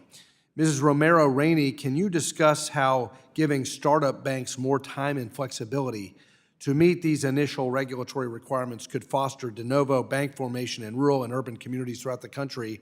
And I would ask you to direct your testimony to my colleagues on the other side of the aisle, including Mr. Vargas and Ranking Member Waters, who have expressed interest in working with me on this issue. Thank you. I appreciate your long work and engagement in this issue. When we think about new charter formation, as we've discussed here today, the first step is that capital requirement. As I mentioned in my opening statement, my grandfather started a bank with $300,000. There's no way that would happen today, and that's what I'm advocating for. But those base level capital requirements need to be reflective of the size of the community and the business model that that bank would represent. Not only those opening business requirements and capital requirements, but also the business plan over time to allow that flexibility to engage in the business of banking, to retain that local community capital so that it can be deployed in the form of loans and create that source of economic development that is so lacking in so many of our rural communities. Well, thank you for that. And let me ask a question about 1071 also. The Kentucky Bankers Association created a simple questionnaire explaining the statutory requirement for financial institutions to collect data pursuant to Section 1071 Small Business Data Collection Rule. This questionnaire would allow the customer to fully understand why the data is being collected, removing any uncertainty from the client and easing the potential litigation on the bank. I know there's concerns about another mandate in the final rule that a bank's low response rate may indicate noncompliance, but generally, Ms. Owen, Do you think a questionnaire like this would help provide more certainty for your clients? And could it ease liability concerns for your institution? The questionnaire could certainly help explain more, better define the information that's being requested to the customer. I really can't respond on the liability concerns because I don't know how the regulators will look at it when they analyze the information, and if the customers choose not to disclose and there's few responses, if we'll be forced still to go ahead and comply. But the data collection requirement under the final rule is pretty burdensome. Would you agree with that? Very burdensome. Yeah, burdensome, and I worry that it would force many small banks to exit small business lending altogether. That doesn't help minority-owned small businesses, does it? Not at all. Most of them have a very difficult time gathering the information that's needed to comply with various regulations. And one thing that I'll recall from our conversations and debates with the ranking member and other members on the other side of the aisle on 1071 was that they, in addition to Director Chopra, said that this was voluntary. And so if it's voluntary, if it's truly voluntary for these small businesses to provide this data, we want a questionnaire so that they can actually choose whether or not it would be burdensome for them to supply the information or not. Mr. Kennedy, let me shift back to broker deposits following up from Congresswoman Wagner's good line of questioning. How did the uncertainty generated by Chair Gruenberg's push to overturn the 2020 broker deposits rule harm your institutions and customers? Well, if you ask me the bigger question, really, I get to it, is that frankly, I think that the term broker deposits should just go away. It was really instituted in 1989 to address an ill where banks were buying broker deposits, and we just simply don't have that anymore. We have responsible deposit networks that community banks like ours and many of our clients use to provide federal deposit insurance to customers and institutions in those communities. My time is expiring, but bottom line, Mr. Kennedy, did the 2020 rule, the previous rule, did it improve community banks' access to diverse funding streams? Yes, it did. Great. I yield back. Thank you so much. Gentleman yields back. I now call the gentleman from the great state of Illinois, Mr. Foster, is now recognized for 5 minutes. Thank you, Mr. Chair. I'd mentioned my very positive experience with banks of all sizes during the time our business was growing. And I'd like to focus the work of this committee on what we can actually do to help. And we have to, the starting point of that has to have a clear-eyed view of what the real situation is. There's an interesting set of articles in the Wall Street Journal from the last couple of years that looked at the stress in small community banks, and much of it is simply the result of fundamental economic forces that we have to recognize, and if we need to subsidize the existence of small banks, we may have to do it explicitly. Because these are real forces, simply the lack of economies of scale, which is very important in the increasingly digital economy we have. The brutal fact that, in dying rural towns, there are not many profitable opportunities for loans. And that's just the fact. There were, in the Wall Street Journal, they talked about banks whose survival strategy was to keep branches in the tiny towns that they started in and then establish branches and simply to get deposits in those small towns and then do their actual loans in the nearby bigger city. And, you understand the fundamental forces there, and we just have to understand that as well. However, we have to be careful of this narrative that all we have to do is get government out of the way and everything will be fine. Mr. Kennedy, you look like you and I have enough gray hair that we remember the savings and loan crisis, or at least its aftermath. That's for those of members who are not familiar with it. Most of the members of this committee were not in Congress during the Wall Street crisis of 2008, and I think none of us were there during the savings and loan crisis. But it was a much bigger deal. In the end, during the 2008 crisis, when we had to pass TARP, we taxpayers eventually got paid back with interest on that. So we made money on the TARP bailout. That was not the case for the savings and loan bailout, where Congress had to vote $150 billion, which corresponds to about $750 billion in GDP terms today. And and much of it, frankly, went into Texas, which caused a certain amount of stress inside Congress. And probably was a result the super collider was killed, which was a separate discussion.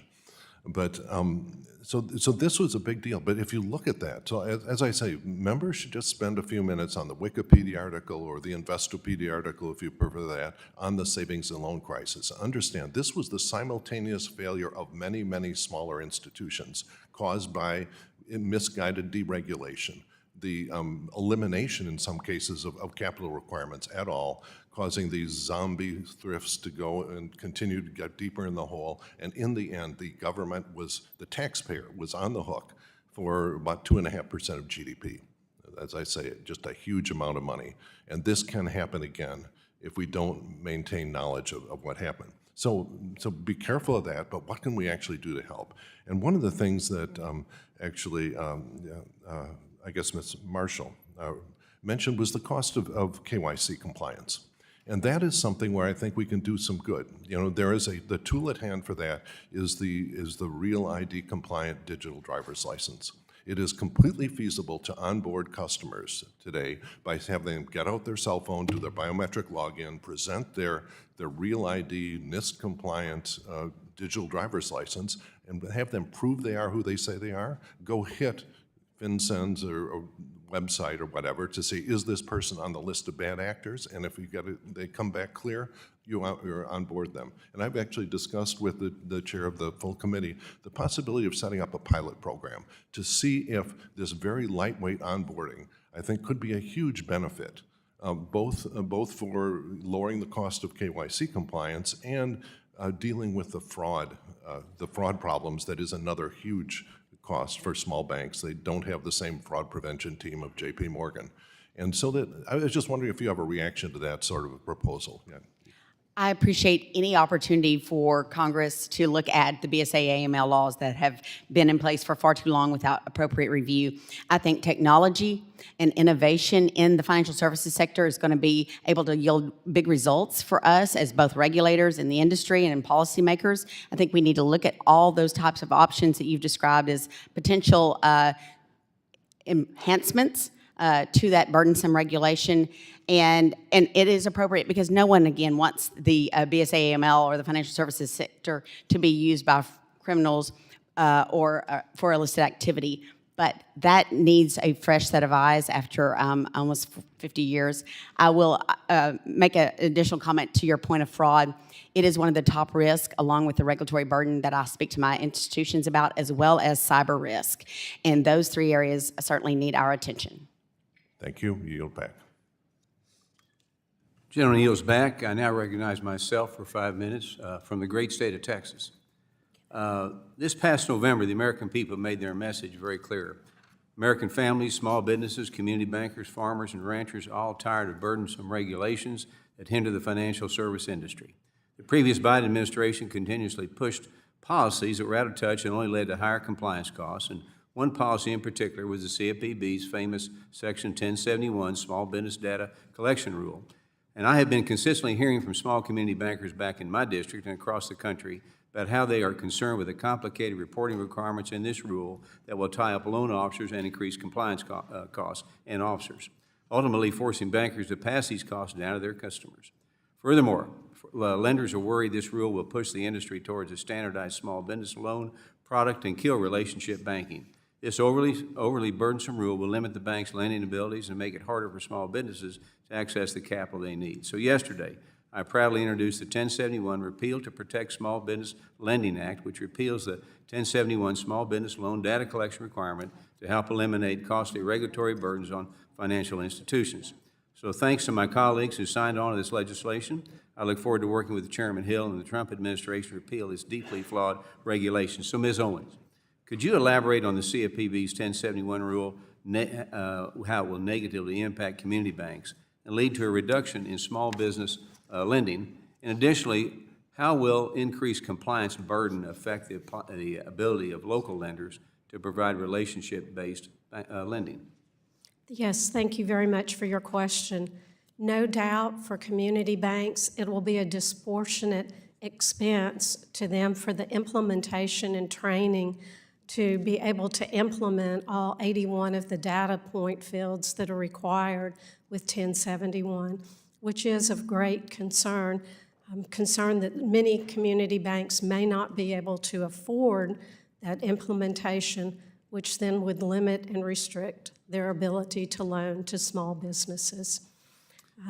I also have great concerns on the privacy issues of 1071.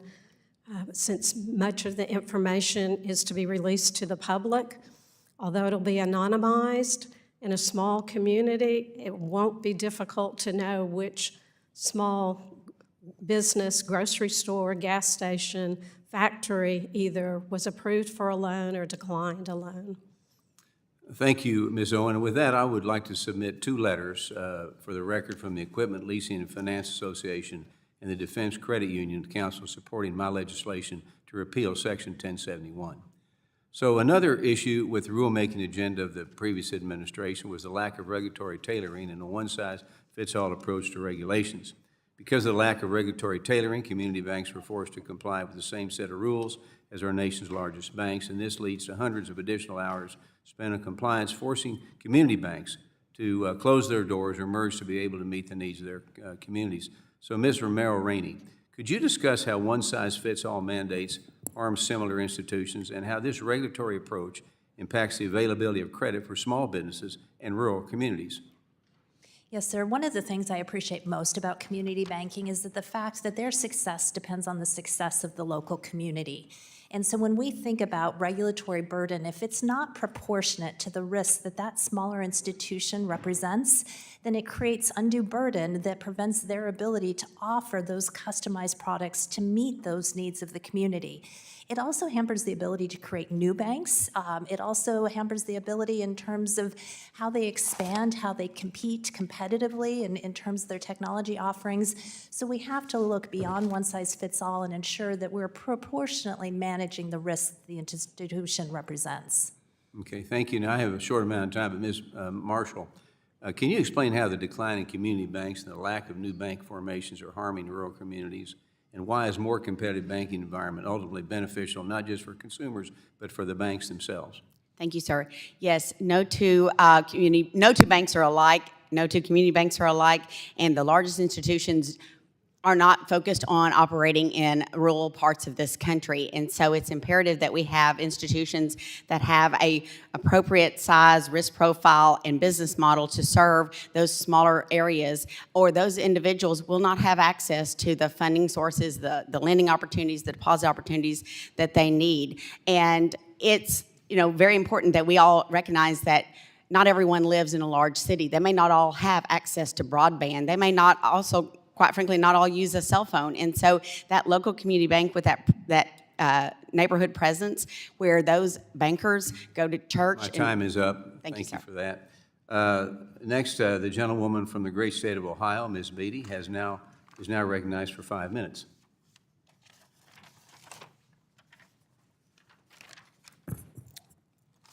Thank you to our witnesses. We're here today to talk about making community banks great again. Although I think our community banks have always been great.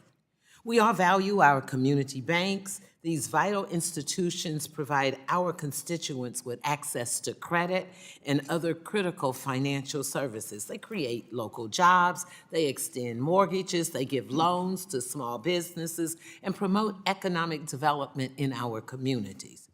But it's ridiculous to be having this conversation while the President of the United States is actively taking steps to hurt our community banks and our economy. When his proposed 25% tariff on Mexico and Canada go into effect, this will have a disastrous knock-on effect for community banks. Make no mistakes here today.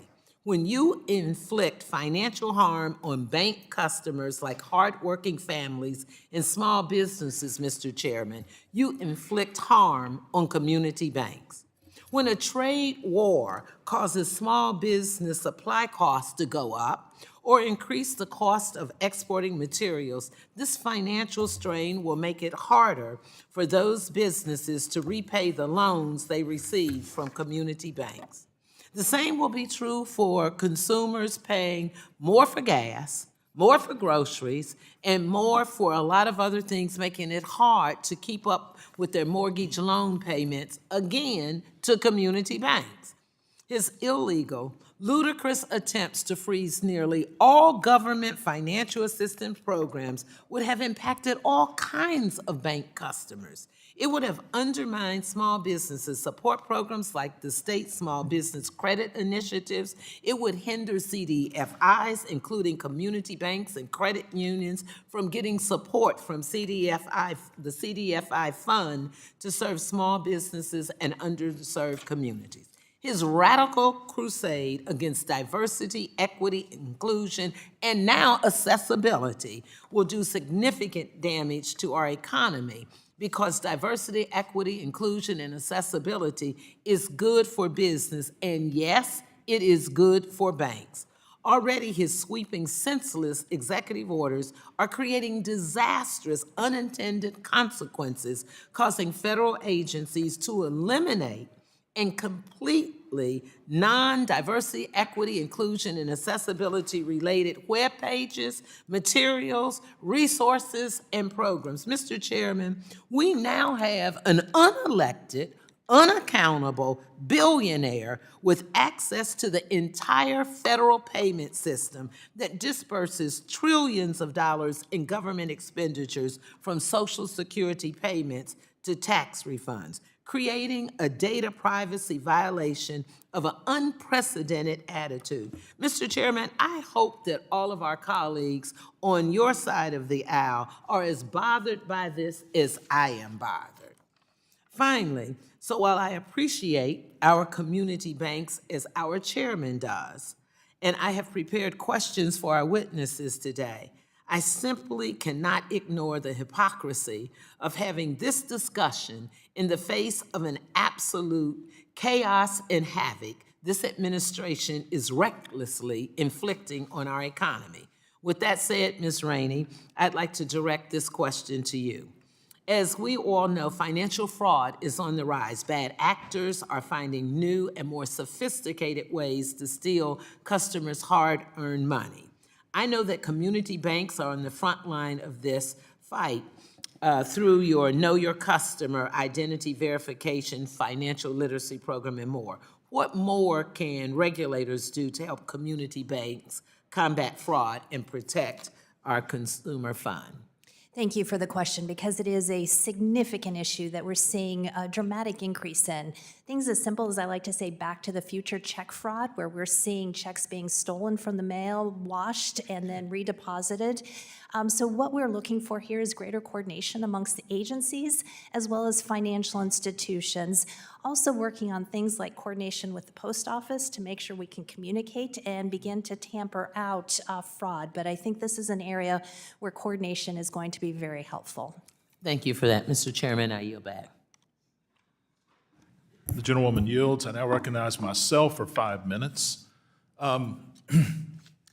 First, I want to thank our chairman for choosing our first hearing to be about the community banks, which is so important to many of our communities, especially those in Georgia. That said, I think a great deal of what we discuss here can also apply to the credit unions as well, especially in the line of questioning that I'm going to have, because they face many of the same problems at the national level in terms of regulation.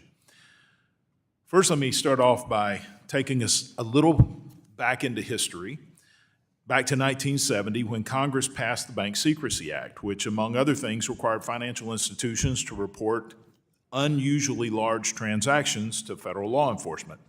Congress did not specify what constituted unusually large at that time. Early privacy advocates challenged the law on the grounds that it violated the Fourth Amendment protected privacy, that the Fourth Amendment protects privacy rights. When it reached the Supreme Court in 1974, the court took an unprecedented step and considered the Treasury Department's rule impeding the law in their view of the law itself. They found that the $10,000 threshold was high enough and that it wouldn't capture everyday transactions. Consequently, the law was upheld.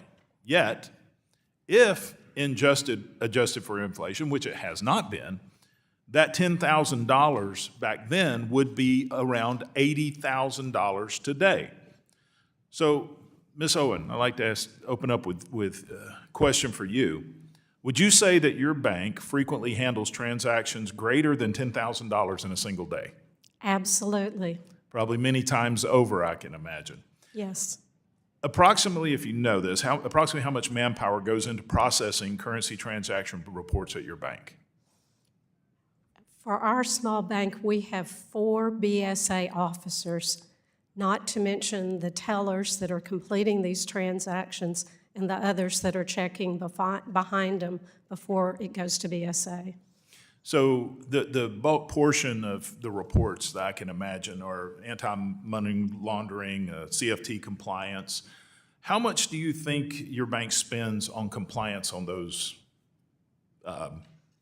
each year? If you don't know, just give me a guess or an estimation. I wish I could give you a guess or estimation.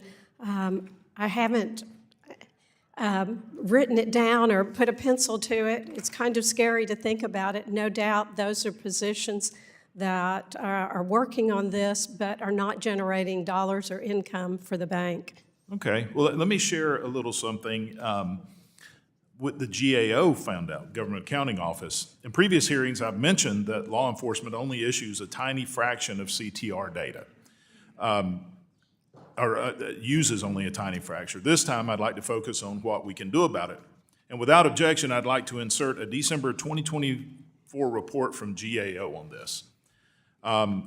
This 110-page report states that even a small adjustment to the filing threshold from $10,000 to $30,000 would reduce the reporting burden for banks for as much as 60%.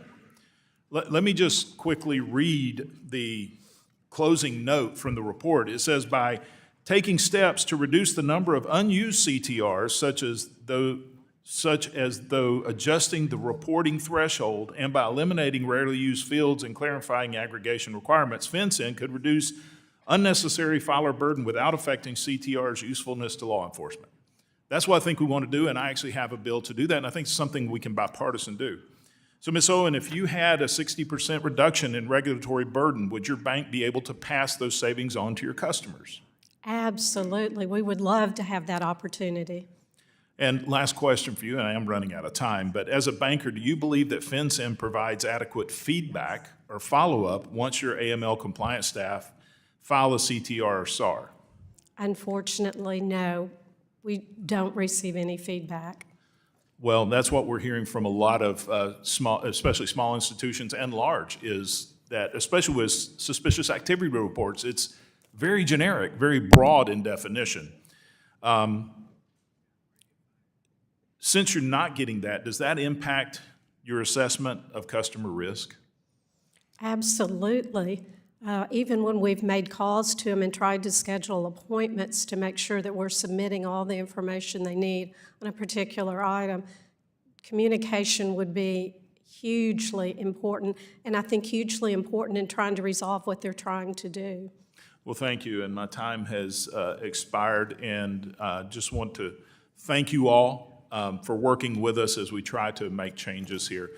Now recognize the gentleman from Connecticut, Mr. Himes, for 5 minutes. Thank you, Mr. Chairman, and thanks to the panel for being here. Very important topic. I watched very carefully during the pandemic the remarkable work that community banks did with the PPP. They really were life-saving for a lot of businesses, and am very conscious of the power of relationship banking. But I have two concerns. I arrived here in January of 2009 as the wreckage of the mortgage crisis smoked around us. And so I'm super conscious of efforts that are sort of ongoing and always deregulatory. And the Congress obviously has always been amenable to having tailored regulation for community and smaller banks. But I fear that the pressures associated with economies of scale on the community banks are so intense that it'll be very hard without creating risk in the system of doing a whole lot more deregulation. That's a whole other conversation, because I actually want to take the conversation in a slightly different but related direction, which is housing. We have a just shocking housing supply crisis in this country, certainly where I come from. And the multifamily business at the GSEs has been resilient and helpful to the construction, in particular, of multifamily housing. But there's only a small number, 30, I think, of lenders that are authorized to access the program. So my question, and maybe I can start with Ms. Rainey, but if we have time, we'll go to others, would really emphasizing and incentivizing community banks to be, or other small lenders, to get multifamily licenses and to access that program, would that be both a additional source of business for our community banks and maybe actually help with our housing crisis? Yes, I think, as we think about solving for the housing crisis, it's about us creating as many opportunities and solutions as we can. So multiple points of access and various partners to work with are a tremendous part of the solution. So why have historically, I was trying to figure this out earlier, why these 25 DUS lenders, they tend to be the big guys. Why is that true? How can we make it easier for community banks to be as involved as the big guys are in multifamily housing? So I'm not specifically experienced with the program, but my experience would tell you that when we look at the size of transactions that we're dealing with multifamily, that may limit when you think about whether it's lending limits or concentration limits that community banks have to manage. And again, this is an area where a solution to this problem is how do we facilitate partnership and ability for community banks to work together to provide that single credit in coordination with the entity. Any other thoughts on again, I come at this thinking that we could just deregulate ourselves into catastrophe in the very noble pursuit of trying to keep the independent and community banks alive. So my mind does go to what other sources of business are there for the smaller banks? Any other thoughts on multifamily lending from the panel? I guess not. Okay. All right. Well, thank you. I think there's plenty. Go ahead, sir. I think there's plenty of opportunity. I'm frankly not familiar with that program, and I made a note I'm going to find out about it. But I do think there's plenty of opportunities for multifamily. I mean, housing is a big issue.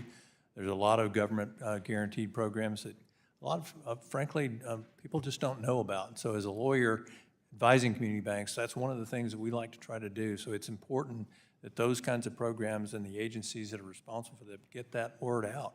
Can be done on a local basis and frankly, a national basis as well. Thank you. Thank you. Appreciate that, and yield back. Gentleman yields back. The gentleman from Tennessee, Mr. Rose, is recognized for 5 minutes. Thank you, Chairman Hill, and I want to thank Ranking Member Waters for holding this hearing, and thank you to our witnesses for your time and commitment to be here today.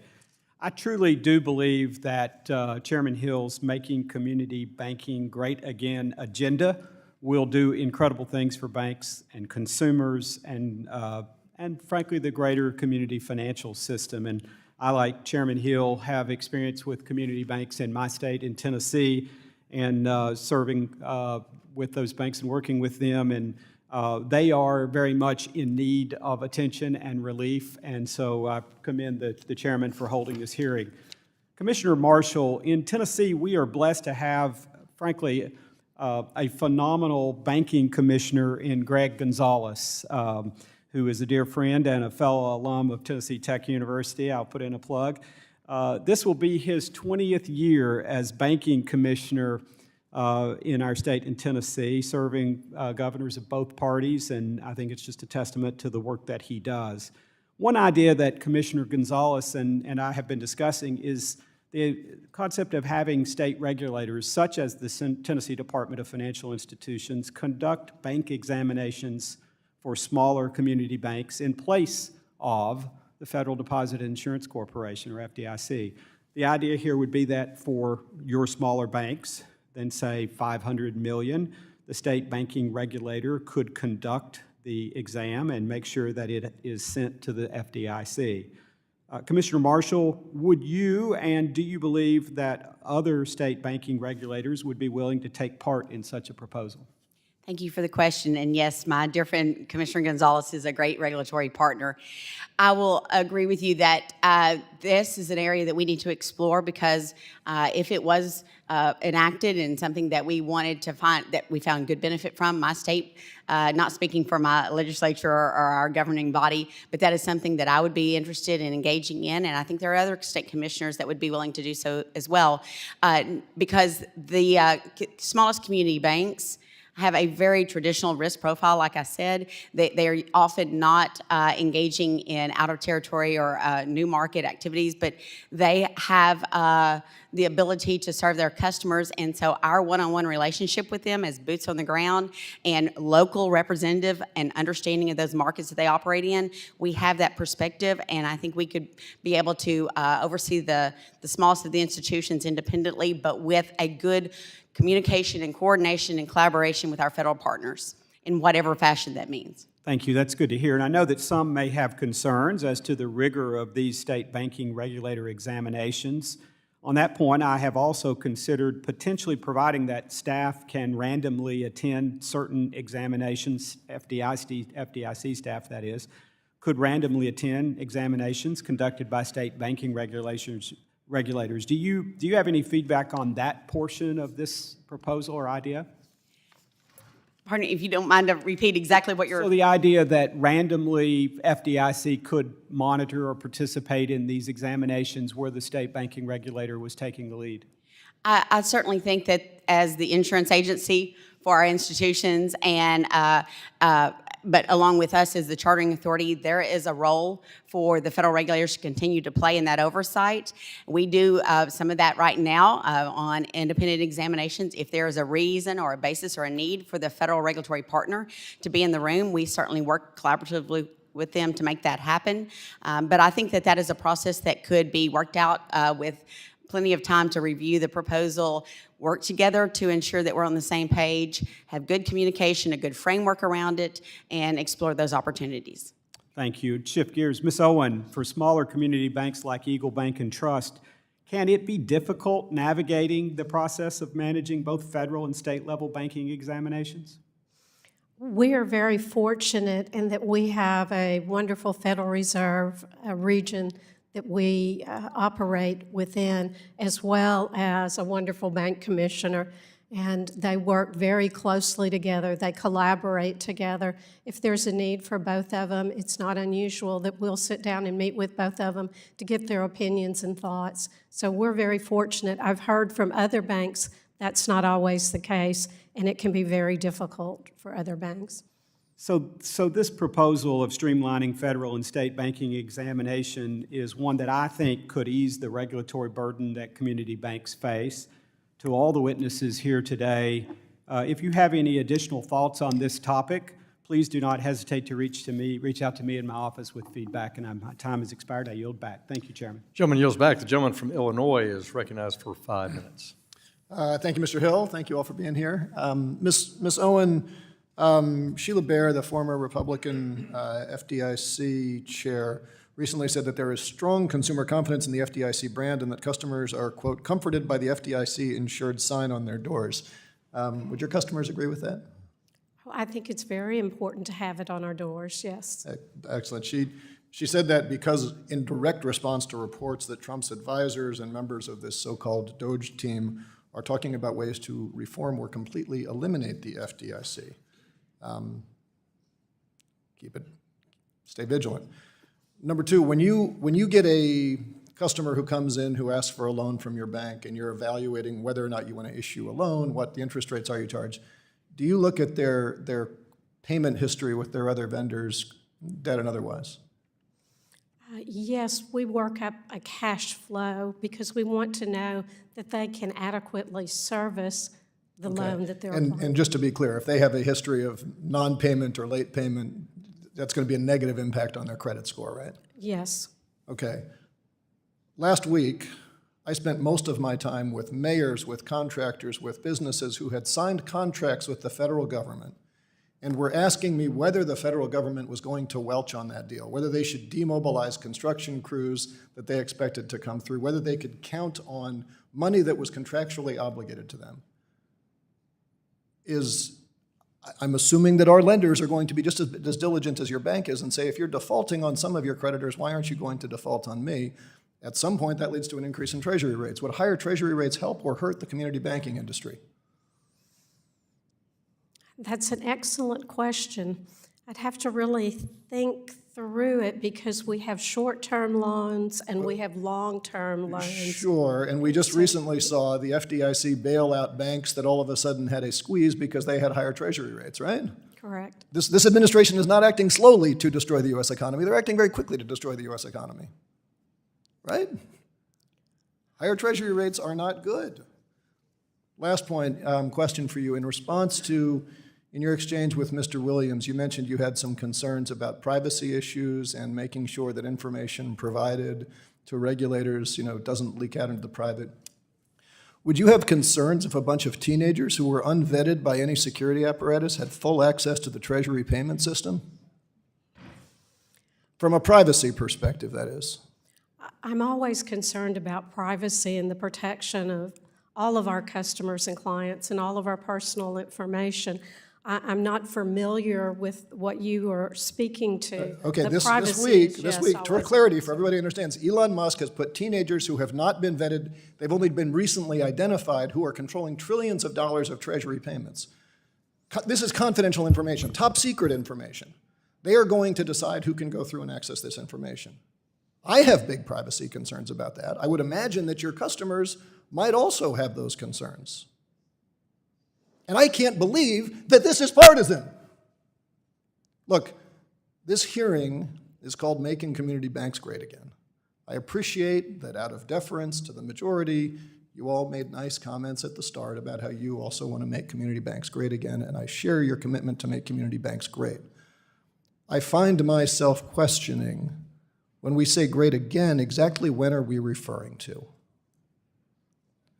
Because if I look back in history and I say, when was there a point when we did not have an independent Fed? When was there a point when we didn't have an FDIC protecting runs on the banks? When was there a point when the robber barons were in charge of our government? When was there a point where the federal government refused to enforce the 13th, 14th, and 15th Amendments to the Constitution passed under Reconstruction in order to make sure that we actually honor our protection, our constitutional obligation to equal protection? And I'm going back to the 1890s. Oh, we also had really dumb tariff policies then. Any Ferris Bueller fans here? Bueller? Hawley Smoot tariffs, anyone? That was an era where we had a run on the banks, a recession darn near every 4 or 5 years. Of course, that led to the Great Depression afterwards. Is that the era we're going back to? I put this to all of you. You are all leaders in your own fields. The entire country right now is wondering whether we are going to stand up for the Constitution, for the rule of law, for making America greater than it is right now. Or are we going to stand and sit in cowardice and complicity with those who are trying to destroy it? That is a question for all of us here. And it's all of our obligation to move forward. Yield back. Gentleman's time has expired. The gentleman from Wisconsin, the chair of the Financial Technology, Digital Assets, Artificial Intelligence Committee, Mr. Stile, Wisconsin, recognized for 5 minutes. Thank you very much, Mr. Chairman. Before I dive into the comments, I just want to respond to my colleague across the aisle. The Federal Reserve's high interest rates is a direct response to the horrific economic policies of the Biden administration that we finally escaped from. So the massive spending, the aggressive regulatory state of the Biden administration drove inflation up. The Federal Reserve responded to that. We're now working to actually bring down inflation through addressing the regulatory burdens of the Biden administration and addressing spending. And in part, I think this is an opportunity to have a conversation about making community banks great again, in particular by right-sizing a lot of our regulations. And so let's stage set in particular on fintechs if I can. I'm going to start with you, Ms. Owens, and I'll come over to Ms. Marshall on this topic. As we know, a lot of banking is shifting into the palm of our hands. I have my iPhone here. I could jump on and do personal banking as probably almost anybody in this room could do with their smartphone. That's a great thing. And we know some of our nation's largest banks have the ability to invest millions and millions of dollars in CapEx to develop their own proprietary apps or other tools in the fintech space. Our community banks are often relying on partnerships with fintechs. And so in particular, if I can start with you, Ms. Owens, from the perspective of a community bank, how does that partnership with fintechs work, and does that give you the ability to compete with some of our nation's largest banks for tools that consumers need? An excellent question. Thank you very much. As a very small community bank, we have yet to partner with any fintechs. We have looked at several of them, but there is considerable amount of expense and work to make them work with our legacy systems, the legacy core banking systems that we have today, which also entails a lot of additional expense.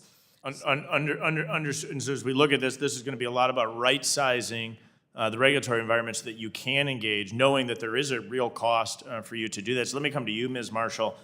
When you analyze the ability of, in particular, community banks to partner with fintechs, what are the roadblocks that you're seeing in that space? Thank you for the question. Banks need to continue to innovate effectively. They need to be able to adopt technology and other forms to be able to compete, and especially those that cannot do it themselves. And so that third-party relationship is critical and essential to that path going forward. One of the roadblocks is the fact that the guidance that's been put out thus far is not clear. Finish your sentence. It's not clear, it's not concise, and it could be more appropriately directed with the bank adoption in mind. And do you think that some of the biggest and most important regulators, the Fed, the FDIC, OCC, promulgated really one-size-fits-all rules that was not scaled for community banks to be able to engage, and that they were actually dissuading community banks from engaging with fintech providers? I agree that the current proposal, the guidelines and guidance out there is more of a one-size-fits-all approach, and I will take an extraordinary turn that I believe we need to stop using the word fintech, because that could have such a broad application of areas where there is not higher risk for a new technology that simply helps someone analyze a credit report. But if it's a technology that's going to focus in on the core banking functions, such as deposit taking, lending, payments, or custody, that has a higher risk profile and needs a very tailored approach from a regulatory perspective. And I agree. We could have good debates on the nomenclature of fintech versus another terminology, but I completely agree with you on the importance of right-sizing the risk. I think the human mind is really good at identifying new risk when new technology comes online. It's actually not as good at identifying and determining what are the long-term benefits in ways that we can safeguard and right-size that risk. And I think what you're saying is what I have seen is that we have seen a regulatory environment where it's a one-size-fits-all approach, where they are not scaling this for our smaller community banks. And as more and more consumers are asking our community banks to be able to have the ability to navigate, whether or not it's on your phone or any other technological tool, that we really need to be pushing our regulators to be able to right-size that risk so that our smaller community banks, so Ms. Owens, does not have the burden that she has, so she can partner with fintech technology, fintech players in this space to be able to provide a service that her customers are looking for. This is really important, in particular in rural America and other areas that does not have easy access to a brick and mortar facility. Appreciate you all being here. Mr. Chairman, appreciate it. Gentleman yields back. The gentlewoman from Texas, Ms. Garcia, is recognized for 5 minutes. Thank you, Mr. Chairman, and thank you to all our witnesses here today. Ms. Spotzer, I wanted to start with you. First, let me just say that I grew up in rural South Texas on a farm. So when we went into town, whether it was just to go say hello to my uncle or to do business, we always worked with community banks. Obviously, there was only 2. Now I represent Houston, where we have 33, and a lot of what you all would call big banks. But my heart is still with community banks because they always had the little lollipops that the cashier does for you to get. So as a child, I enjoyed that. But banks have just changed a lot, haven't they? Since the pandemic, the big banks are heavily embracing technology to make their service available to more customers. However, the community banks we have relied on for years are facing several cybersecurity risks and technology challenges as they compete with mega banks and big tech firms. And in turn, communities they represent are sometimes left behind. One of these challenges is providing services in languages other than English. According to data from the U.S. Census Bureau, over 20% of U.S. households speak a language other than English. What can we do to ensure that community banks can serve limited English proficiency individuals just as well as any other customer that walks in the door? Well, one of the things that we can do is, one, as regulators, when we have disclosures and those sorts of things, we can make sure that they are provided in languages other than English. So that can actually assist and help facilitate the banking institutions to be able to use those forms. But another thing that we can do is we can continue to invest in our minority depository institutions that are, in fact, often the institutions that are located in those communities and providing services.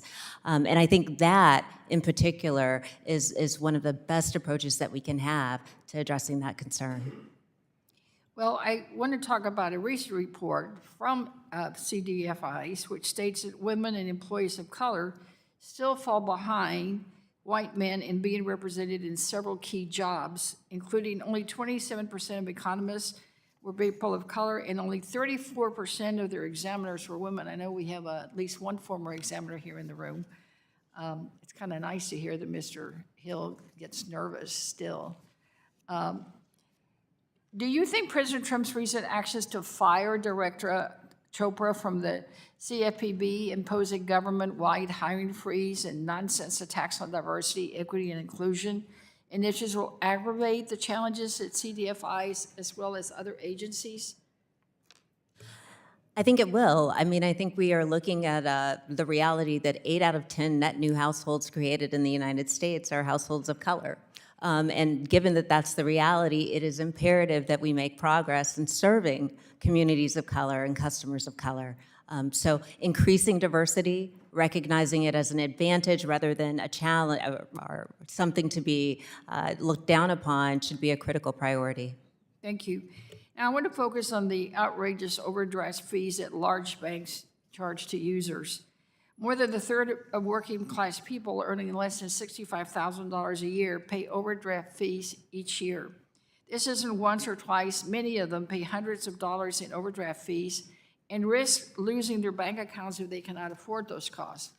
The CFPB recently issued a rule that would cap the overdraft fees to $5 to help protect the hard-earned money of working class consumers.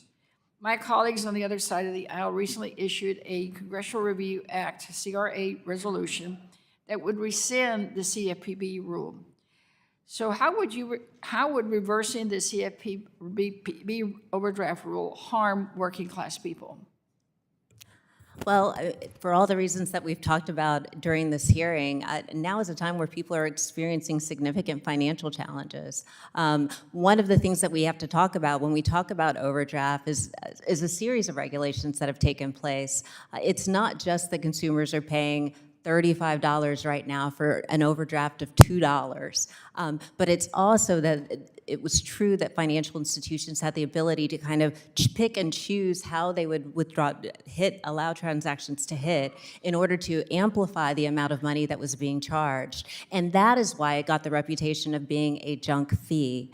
So if we repeal this regulation, which, by the way, does not apply to community financial institutions, which is one of the reasons why it's interesting that it's being considered in correlation with this hearing. But if we repeal this, then we're looking at the reality that consumers will continue to pay. Gentlewoman's time's expired. So it just applies to large institutions.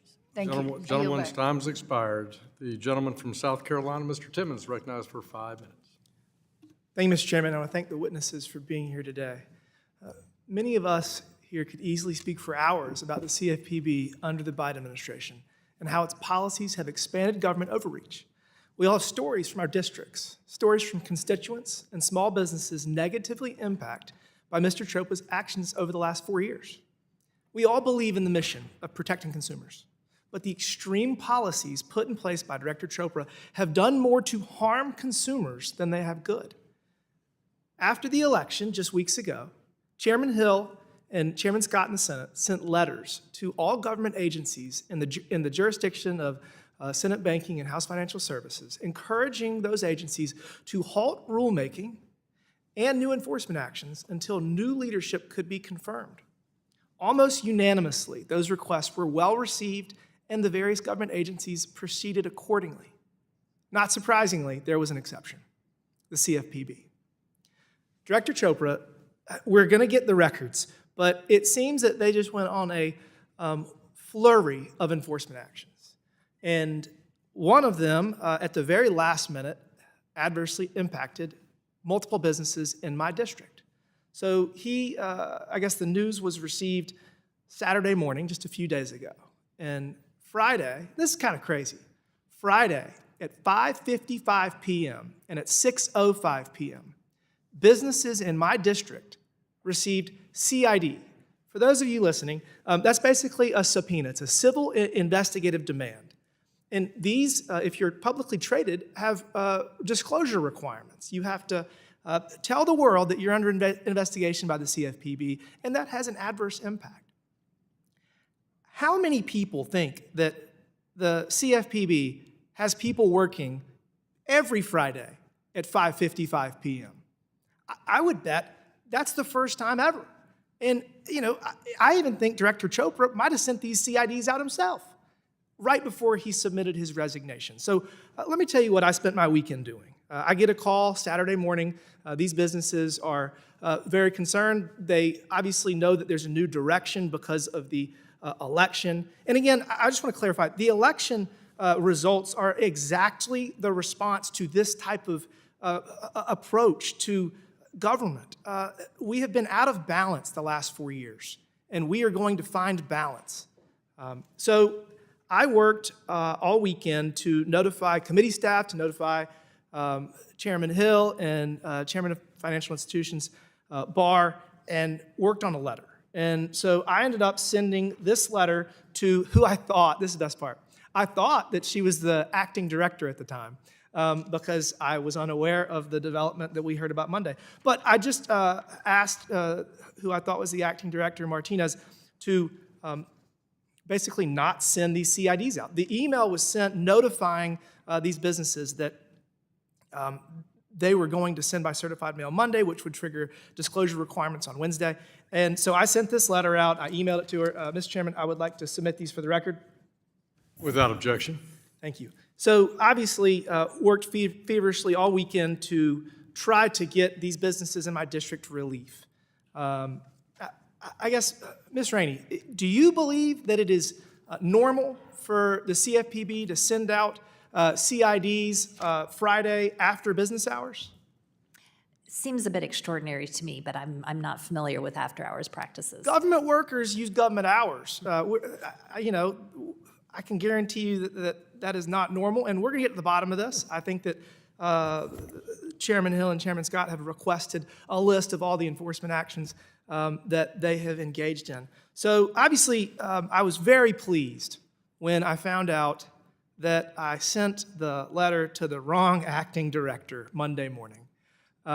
We had dinner with Secretary Bessent Monday night, and I thanked him for giving these businesses relief. And this is crazy. Not only did they send out these CIDs late Friday night, but after the news broke on Monday, Bloomberg, I think, got it first, CFPB staff initially said that that action does not apply to the CIDs that they sent.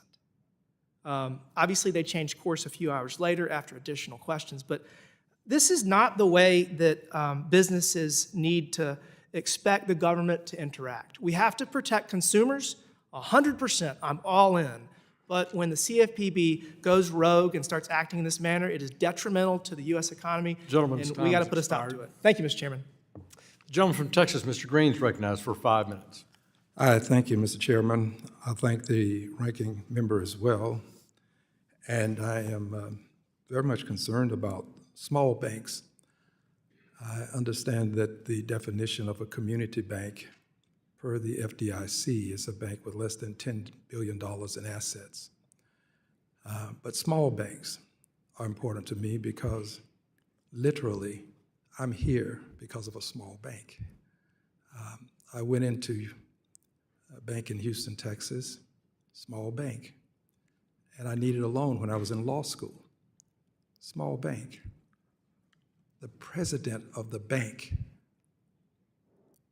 interviewed me for the loan. As a member of Congress, I can walk into a bank today and probably not meet the president. Small banks get to know people. They put a lot of stock in what people can do based upon sometimes an interview.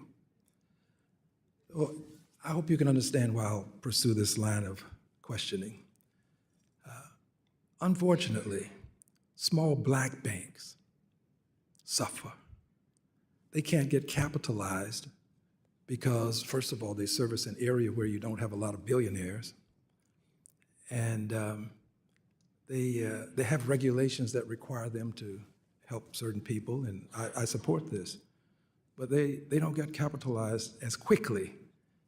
Most banks in this country have assets under $1 billion.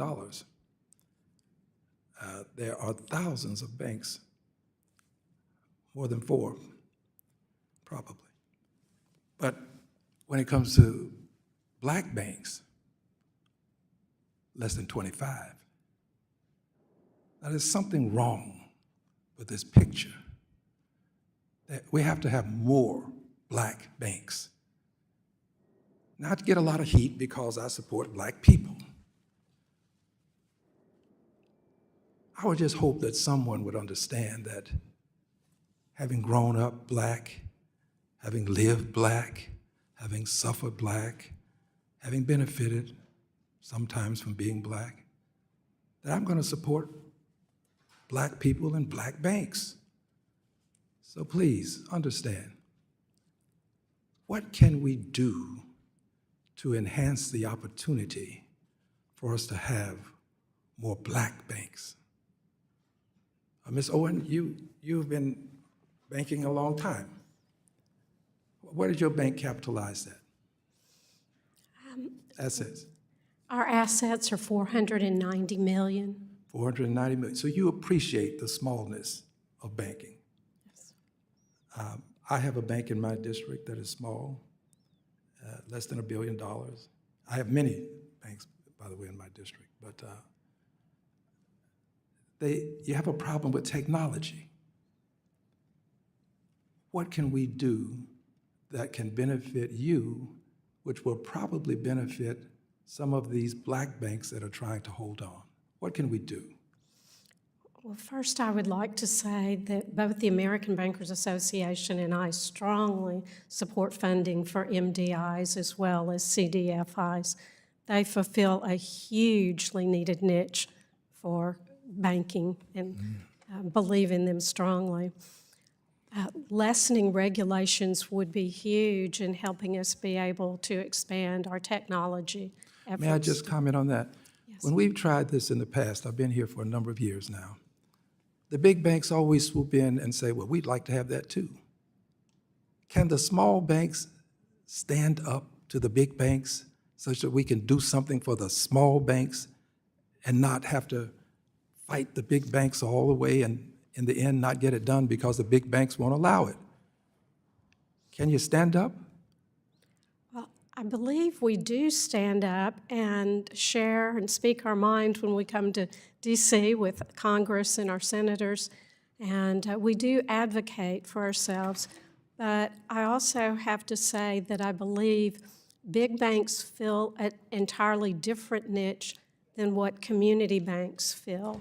So there's a need for all of us, and we can work together. Thank you. Thank you, Mr. Chairman. I will yield back the balance of my time.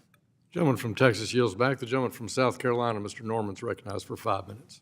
Thank each of you for being here. You know, by hearing the conversation and the questions that are being asked, it shows you the dichotomy that we have. Now, I like my good friend Al, but I don't know what a black bank is, nor do I know what a white bank is. I know what an American bank is. Will the gentleman yield? Y'all are in a... I can tell you what a black bank is. Hold on, let me finish. I'll get after with you. I don't know whether a black bank or white bank. I know an American bank. Y'all are in a competitive business. And Ms. Owens, I mentioned to you, what we're battling up here is just what my good friend Ms. Garcia said. Their answer is government regulations to everything you do. Junk fees, taking credit reports that omit bad debt. I'm sorry, you rank credit as it is, and all you have to go on is history. And so and that's why the American people chose, 77 million, chose not to continue the last disastrous 4 years of government regulations that each one of you have talked about.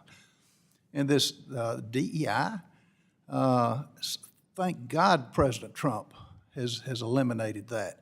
It's merit-based. And some of the most successful bankers I know have been of all races. When you get a bank loan, you don't look at, and I'm sure my good friend will realize that if he goes to get a bank loan for a property, if one with, I guess he describes as a black officer, has a 5% higher rate on the interest rates versus someone that is a different color, he's going to pick the lower rate because it's better for him. Anyway, my point is to you, Ms. Owens, y'all need to stay involved to fight this kind of thing because, as has been mentioned, the CFPB has been overregulated and an agency that should be abolished, and which hopefully we'll try to do. But you've got more power than you realize as far as your customer base, and you're in a competitive business with other banks. You get big because of good service, because of being competitive, not for making bad loans where you don't know what the credit score is and where you're forced to hire somebody because anything other than merit, which I'm glad this president is doing. Mr. Kennedy, I know in your testimony you mentioned that serving as a bank board member or control investor should be rethought. You also said that appropriate pricing of examination application fees may be adjusted. And I agree with both of those. Would you give me some, I guess, guardrails that you would recommend? Well, it's difficult to do that. I do think just the initial point is that the industry should be self-funding. So we've got the regulatory structures, but they need to be efficient as well. They need to be educated. And if we need to provide the funding for the regulatory agencies to understand what's going on and better understand what's going on in technology, AI, and what the future will bring, that's the key point in my view there. Director liability is an issue that's been in the law for a long, long time, and it's gotten worse. And if you just step back and say, why don't we have as many community banks? That's one of the key reasons. So we've got to rethink that. I don't have any immediate, I can provide some more detail about it, but it's a topic that keeps people from going into that business. I agree with you. And community banks, we all have been on bank boards, pretty much everybody up here. But it's regulations that keep bank boards back from showing profit on the bottom line. It's the reluctance of board members to get involved because most states need tort reform. South Carolina is one of them that indirectly affect your banks. What can we do more to incentivize and help what you're doing? And Ms. Rainey, I'll start with you and you go down the line. These conversations are a great start, but I think, as we've talked here today, de novo, and as Mr. Kennedy alluded to, how we create new charters, how we ensure in regulation, whether it's our ability to work with fintechs and create a community bank fintech partnership and some clear rules of the road would be incredibly helpful.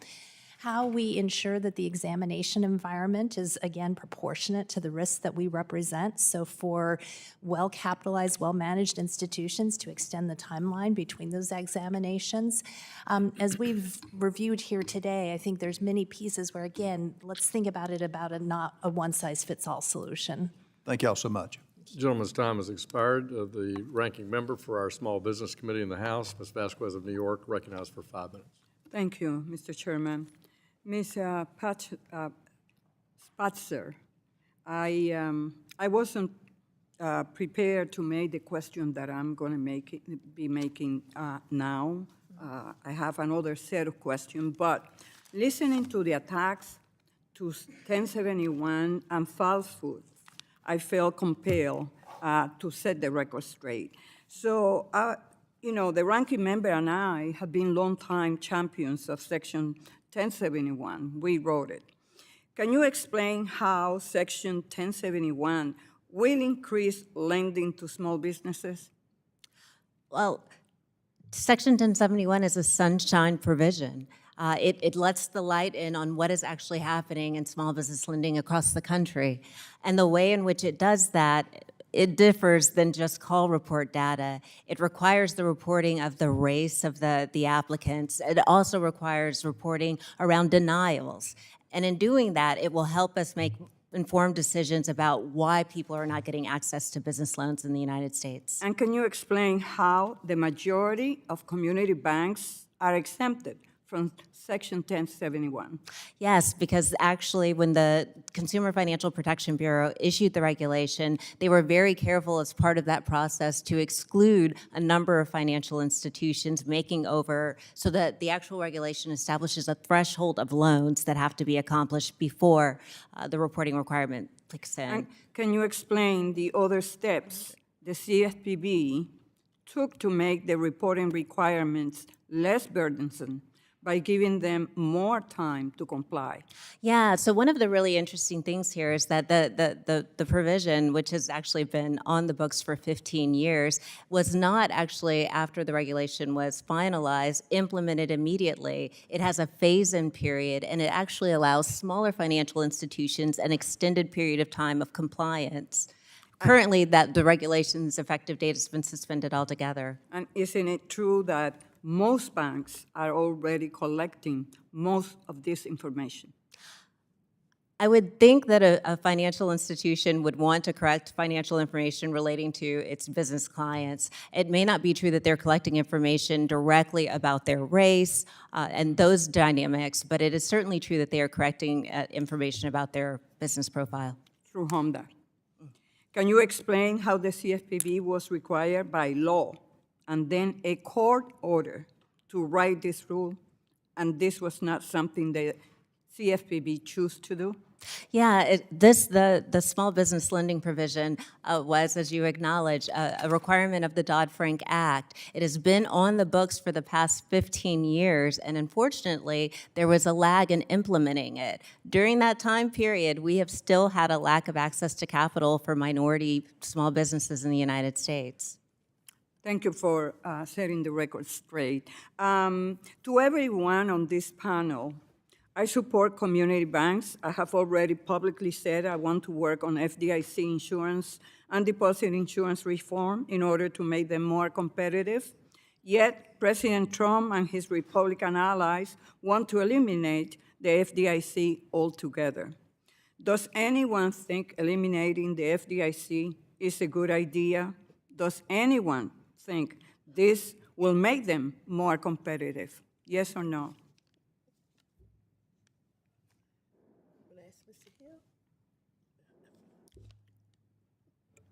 Do you think it will make them more competitive? We don't know enough to know that. We need deposit insurance in this country. The FDIC plays a very vital role. That's a good start. Ma'am? The federal banking agencies, the FDIC, the Federal Reserve, and the OCC are our partners in supervision for the institutions. And just like the foundation of the dual banking system, where banks have a charter of choice, whether they choose the state charter or the national charter, they should be able to choose whether they want a federal charter, federal supervision of the Fed or the FDIC. And the protection of the FDIC insurance fund is very important to the stabilization of our My community question was banking a industry. yes or no, if you agree. Yes. Yes, the FDIC plays a critically important role, and in its absence, it would be highly problematic for all financial institutions. Thank you. I yield back. Gentleman yields back. Mr. Muser from Pennsylvania is recognized for 5 minutes. Thank you very much, Mr. Chairman. Thank you all to our witnesses very much. So over the past 4 years, community banks have been a little bit under the gun, from 1071 to CRAs to overdraft fees being eliminated. Credit card late fees and such have been reduced, I think, from $35 to $8, something of that nature. My guess is if we reduced speeding tickets from $100 to $5, there'd be a lot more people speeding. So my guess is you've got a lot more community banks overdrafts taking place. And I'm hearing a lot from my community banks as well about the increased cost of compliance and regulatory burdens. In fact, I just heard a story not too long ago where CFPB came into a bank, a community bank, and said, hey, how we doing? And they said, well, not well. I've had to hire 3 new compliance officers to help. And the CFPB manager representative stated, well, that's wonderful. We're creating 3 jobs. So they really don't get it. The Pennsylvania Bankers Association obviously pays a lot of attention to community banks as they're central throughout Pennsylvania.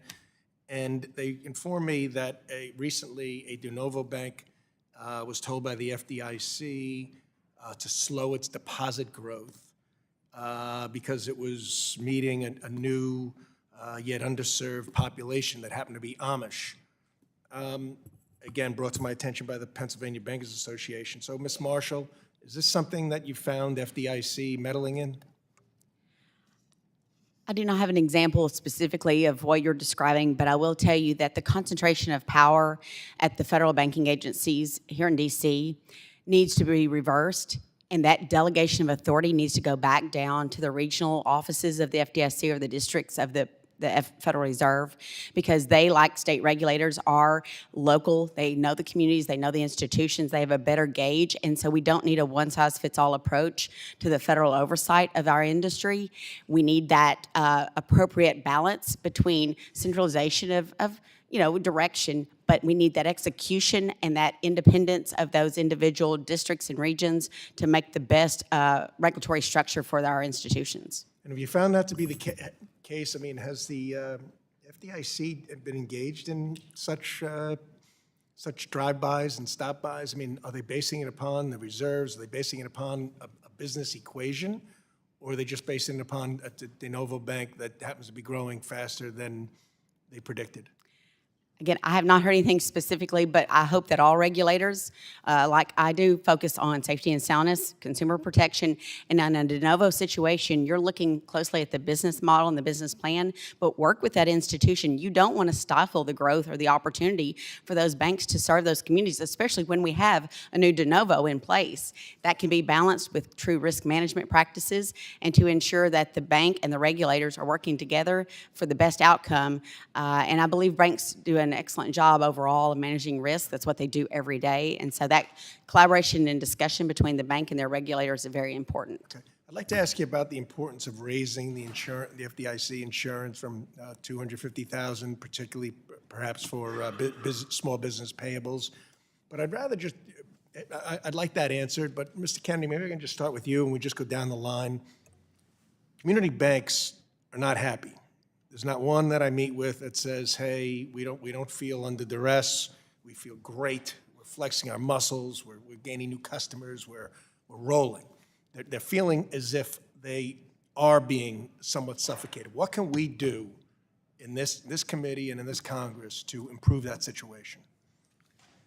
Well, thanks for the question. It's the question of the day. And frankly, what the chairman has put out is, a masterful list, and others who've talked about the legislation they've planned or have already engaged in provided. But I think that based on my 45 years of watching this industry and participating in it, something really dramatic to remove community banks from the heavy regulation that Congress has put on them. You can't blame all of the agencies because really the law is here. And that's what started. And all of it has been in reaction, but it's been an overreaction. And it starts out, well, it's only the big banks, but then it's trickled down. And you can ask any community banker that the trickle-down effect is always there. Thank you. Mr. Chairman, I yield back. Gentleman's time has expired. The gentleman from California, Mr. Liccardo, is recognized for 5 minutes. Thank you, Chairman Hill, and thank you, Ranking Member Waters, for holding this hearing. And thank you to all witnesses for coming forward to speak. I very much appreciate the testimony. I've learned quite a bit. I guess I had a question primarily for Ms. Romero, Rainey, about as you look across community banking in this country, Is it fair to say that that CRE, commercial real estate lending, is a significant share of the portfolio for many banks? Yes, it is. And what steps do you believe are necessary from the standpoint of the banks to protect against volatility in that market that we're seeing today? This is something that community banks are experienced in doing and have over time in terms of knowing that the markets change and we have to prepare for that volatility. The other thing that I would really point out, when you look at a traditional community bank's portfolio, majority of their CRE is owner occupied. And so that creates a very different dynamic as we think about the cash flows and the impact in terms of how that business is able to manage. They're typically in those investments for the long term. But some significant share, and I think I saw an FDIC report suggested it could be more than 30%, is non-owner occupied, non-residential. So this could be office, retail, hotels, et cetera. And I guess what I'm concerned about as a recovering mayor of a city is I've had those conversations as long ago as 2 years ago, listening to developers, owners of these properties, telling me a lot of keys are going back to the banks. And when they do, the valuations are going to be severely reduced. And the banks are going to be inheriting a lot of very poorly performing assets that are very far underwater. And so I'm wondering at this point, knowing what we think we know about the state of commercial real estate right now, is this the time when we need less regulation over, for example, issues around portfolio safety? So a couple thoughts there. First is, as I look at concentrations of commercial real estate, a lot of this is going to vary regionally. I am candidly not hearing a lot from our members that their CRE portfolios are struggling. So there will be pockets, and that will have to be dealt with. But again, that's a perfect example why one size fits all is not the approach that we need to take here. And again, as I started with my comments, that's the beauty of a community bank, is that these are portfolios that they've built expertise and years of mastery in terms of knowing how to weather those storms. And so, again, let's look into those areas of challenge and think about how we support those communities as opposed to painting with a wide brush in terms of how we support the industry as a whole. Well, forgive me for staying at the wide brush for a moment. Nationally, I think in the fourth quarter last year, the vacancy rate was 19.8% in office. And a lot of folks believe that's a significant understatement, given what we know about the fact that an awful lot of space is being subleased, and those leases are coming up. And essentially, there's going to be a lot of non-renewals.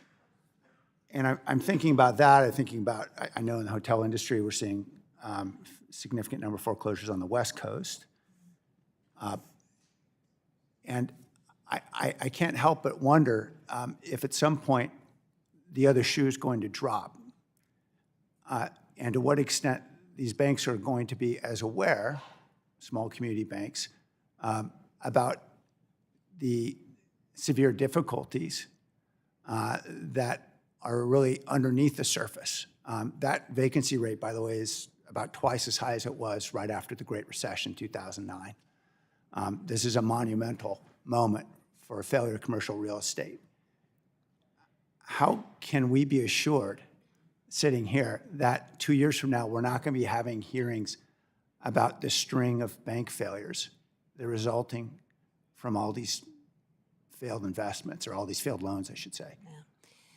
What I know today is when you think about a community bank operator, they're the ones right there on the ground watching what's happening in those markets and in those buildings, so that we suggest a surprise in terms of a sudden shift that they're not prepared for. That's not the community bank business model. They have proactively, they are monitoring, they are there in those markets watching that happen. And so how we prepare, give the flexibility, and take into account the fact that they are there within those markets Gentleman's time means so has much in expired. terms of the decisions that are being made. Thank you. I yield. The gentlewoman from California, the chairwoman of the Asia Pacific Subcommittee on House Foreign Relations, Ms. Kim, is recognized for 5 minutes. Thank you, Chairman. I want to congratulate you on holding this very first full committee hearing on a great topic, and I look forward to working with you as chairman of the committee. And I also want to thank all of our witnesses for joining us to examine how we can make community banking great. Today, I'm concerned about the decline of our community banking in our country. You know, since the 1980s, the number of banks in America has declined from 18,000 banks to less than 5,000 banks operating today.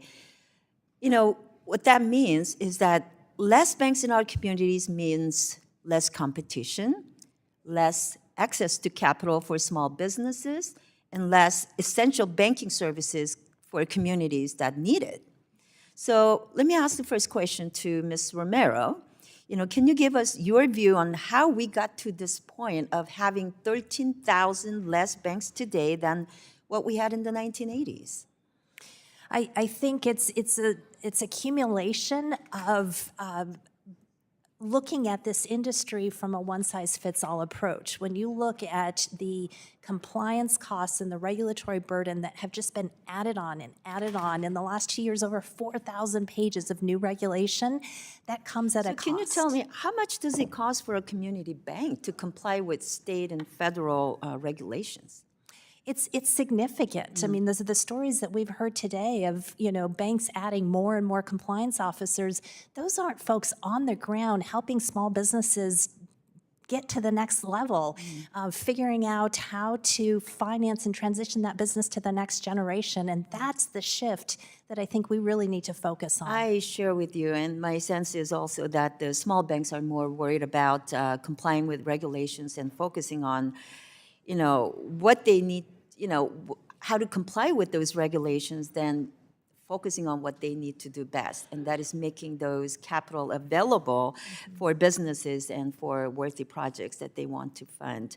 Mr. Romero, I do have concerns about the supervisory appeals process as well, that it's not being very transparent and having very little oversight. So can you give us your perspectives on how we could improve the supervisory appeals process and make it more transparent? I appreciate the question because that's all we're looking for is transparency, and very much appreciate Chairman Hill's bill that would create this appeal process and examination transparency by looking to the FFIEC to have a independent approach in which bankers can raise their questions and challenge the findings. Sure. And Ms. Marshall, in your testimony, you speak about the need to facilitate community bank innovation through third-party partnerships. Can you speak on how greater regulatory certainty and clarity with third-party partnerships can help small community banks, and how can it help consumers have greater access to many banking services? Yes, ma'am, thank you. And I think the consumer is a large part of this conversation because they are demanding that they utilize new products and tools and services to meet their banking needs. They want that, they expect that. And so community banks are needing to keep up because, quite frankly, they may not be able to innovate themselves, but that partnership gives them that opportunity to continue to serve their customers and attract future customers. But the ability to do so is going to be very the successful ability to do so is going to be very important as we look at improving and enhancing current third-party risk management guidance. We need a regulatory framework that is clear-cut, a roadmap that gives the rules of the road for banks to be able to follow, and not just them, but the third parties themselves, as well as the consumer. You need clear guidance, we need clear definitions, and we need it to be a transparent process in how regulators and bankers and quite frankly the third parties can facilitate those conversations about what that looks like for the next generation, because it is here to stay. Sure. And I think it's very important for the vitality of our industry and meeting consumer needs. Thank you. Ms. Owens, let me ask you a question. And you know, in my home district in Southern California, I regularly meet and hear from small business, the banks, of the need to enact the safe banking legislation. So can you talk about that, how enacting safe banking legislation can help local community banks? Banks do need good legislation, but it needs to be clear, it needs to be tailored, it needs to be very thoughtful in its implementation and timelines. Gentlewoman's time has expired. Thank you, Chairman. I yield back. Gentlewoman from Michigan, Ms. Tlaib, is recognized for 5 minutes. Thank you so much, Mr. Chair. Can everyone on the panel agree that our government should be promoting residents' economic security, not serving the whims of billionaires? Does everyone here agree to that? If you disagree, raise your hand. I didn't understand your question, sorry. Is our government's role and responsibility is promoting our residents' economic security, not serving billionaires? Okay, you're uncomfortable, Mr. Kennedy? Oh, okay. I just want to clear. We're community banks, right? Just thinking about we my support answer. real people. No, we're community banks. I don't know. Maybe you do have a lot of billionaires you serve. I don't know. But this is important because the topic of today's hearing is community banking. But we just can't act like there isn't a crisis going on. Do you know the people calling my office? It's hundreds of people calling my office right now saying what's going on. With access to the Treasury payment system, Elon Musk can simply stop funding any federal government programs like Medicare and Social Security. My residents know that he doesn't care about them. They're not experiments. Our people and our communities and our families are not experiments for Elon Musk. And so it's really hard to be in this space to talk about something that I think a lot of people do care about. But at this moment, we're acting like there isn't a crisis going on in our government right now. One thing I do want to talk to you all about, and I think it's really important, is, and this is for any of the witnesses here, do you know which state right now specifically, and to get to community banking, but which state has the most community lenders per capita? Does anybody here know? No? It's North Dakota, which has around 64 banks and credit unions per 100,000 residents. It's pretty great, right? North Dakota has 6 times as many locally owned financial institutions as the national average. Does anybody on the panel know that? Know that? Yeah. For any of the witnesses, again, what makes North Dakota so special in its support of community lenders? Can anybody guess? Do you know what makes them special? A large part of the answer is the Bank of North Dakota. The Bank of North Dakota has operated successfully as a public bank for over 100 years. Today, it provides business loans, student loans, home loans, and agricultural loans. I don't know if the chairman and others know this. Public banking is incredibly important to support in our country, especially during this time where we see a lot of folks in the stronghold of, again, the economic security and the future of our families. Did you know that Bank of North Dakota invested $1 billion in legislative directed programs that build schools, water infrastructure, and medical facilities? A public bank did that. In 2023, it returned $140 million to state general fund, and over time it has returned more than $1 billion in funds to the state, money back to the state, to the communities.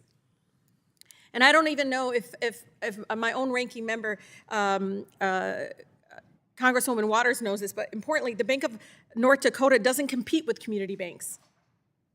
They don't compete with you all. It partners with you. About half of its $5 billion loan portfolio is lent in partnership with community financial institutions. Participation loans increase the capital available for community development, provide community lenders with greater access to capital. And this is important as somebody that authors the public banking bill. Thanks to the Bank of North Dakota, no banks in the state failed during the 2008 financial crisis. I'm going to repeat this. No bank in North Dakota failed during the 2008 financial crisis. In fact, the bank continued lending while others pulled back, helping the state achieve the lowest foreclosure. As somebody that literally lives in the county, one of the worst foreclosures in the country in Wayne County, Michigan. But it helped achieve the lowest foreclosure and credit card default rates, again, the lowest. My Public Banking Act would actually help states establish similar, robust community banking sectors, which would be partners to all of you. And if we're serious about assisting community banks, we should look to long-standing and proven track record of Bank of North Dakota. This is so important for many of my colleagues. Many are not here right now. Hope they're dealing with the crisis that's happening. However, it is important to understand the role of public banking. It is not something of the boogie thing. It's actually a great way to, again, protect the economic security and future of our families that, again, feel like we don't have their back. With that, Mr. Chair, I yield. Gentlewoman yields back. The gentleman from Florida, Mr. Donalds, is recognized for 5 minutes. Thank you, Mr. Chairman. I'm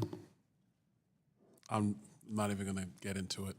Thank you so much. Mr. Kennedy, how has the regulatory structure imposed by Dodd-Frank negatively impacted community banking in the United States? I think it was about 1,000 pages of legislation by Congress and probably 10 times that of regulations that were issued under that act. Okay. And specifically, in your view, has community banking in the country, frankly, been devastated by Dodd-Frank? Yes, when you step, I mean, it was done to react to a problem or series of problems, clearly, but it was an overreaction, and it applied to every bank in the country and beyond. And so it's, in stepping back, it's a serious problem. It's overregulation. Okay, thank you. Ms. Rainey, can you discuss how increasing the asset threshold for small bank holding companies could help with capital formation? Yes, I appreciate the question. So as we increase that threshold, what we allow these smaller bank holding companies to do is to grow, to lend more, and potentially partner with other smaller community institutions to keep that presence in the local community. Okay, awesome. And do you believe that a proliferation of small banks and small bank holding companies would be better in terms of addressing the needs of capital for individuals, micro businesses, and small businesses? It is the answer, and that historically, when we look at the footprint of small businesses in this country, which is unlike anywhere else in the world, we can attribute it directly to the presence of small banks and those that are on the ground that are taking that local capital and redeploying it to small businesses so that they can grow and create additional capital for that community. All right. Thank you. Ms. Owens, can you describe the role community banks can play in revitalizing local economies and uplifting American communities? Absolutely. I'm a proponent of the ACRE, access to credit for rural communities, which will provide lower interest rate loans as well as additional credit to our rural communities and our farmers and our ranchers, to the agriculture that is so vital to not only my state, but our country. Okay, thank you.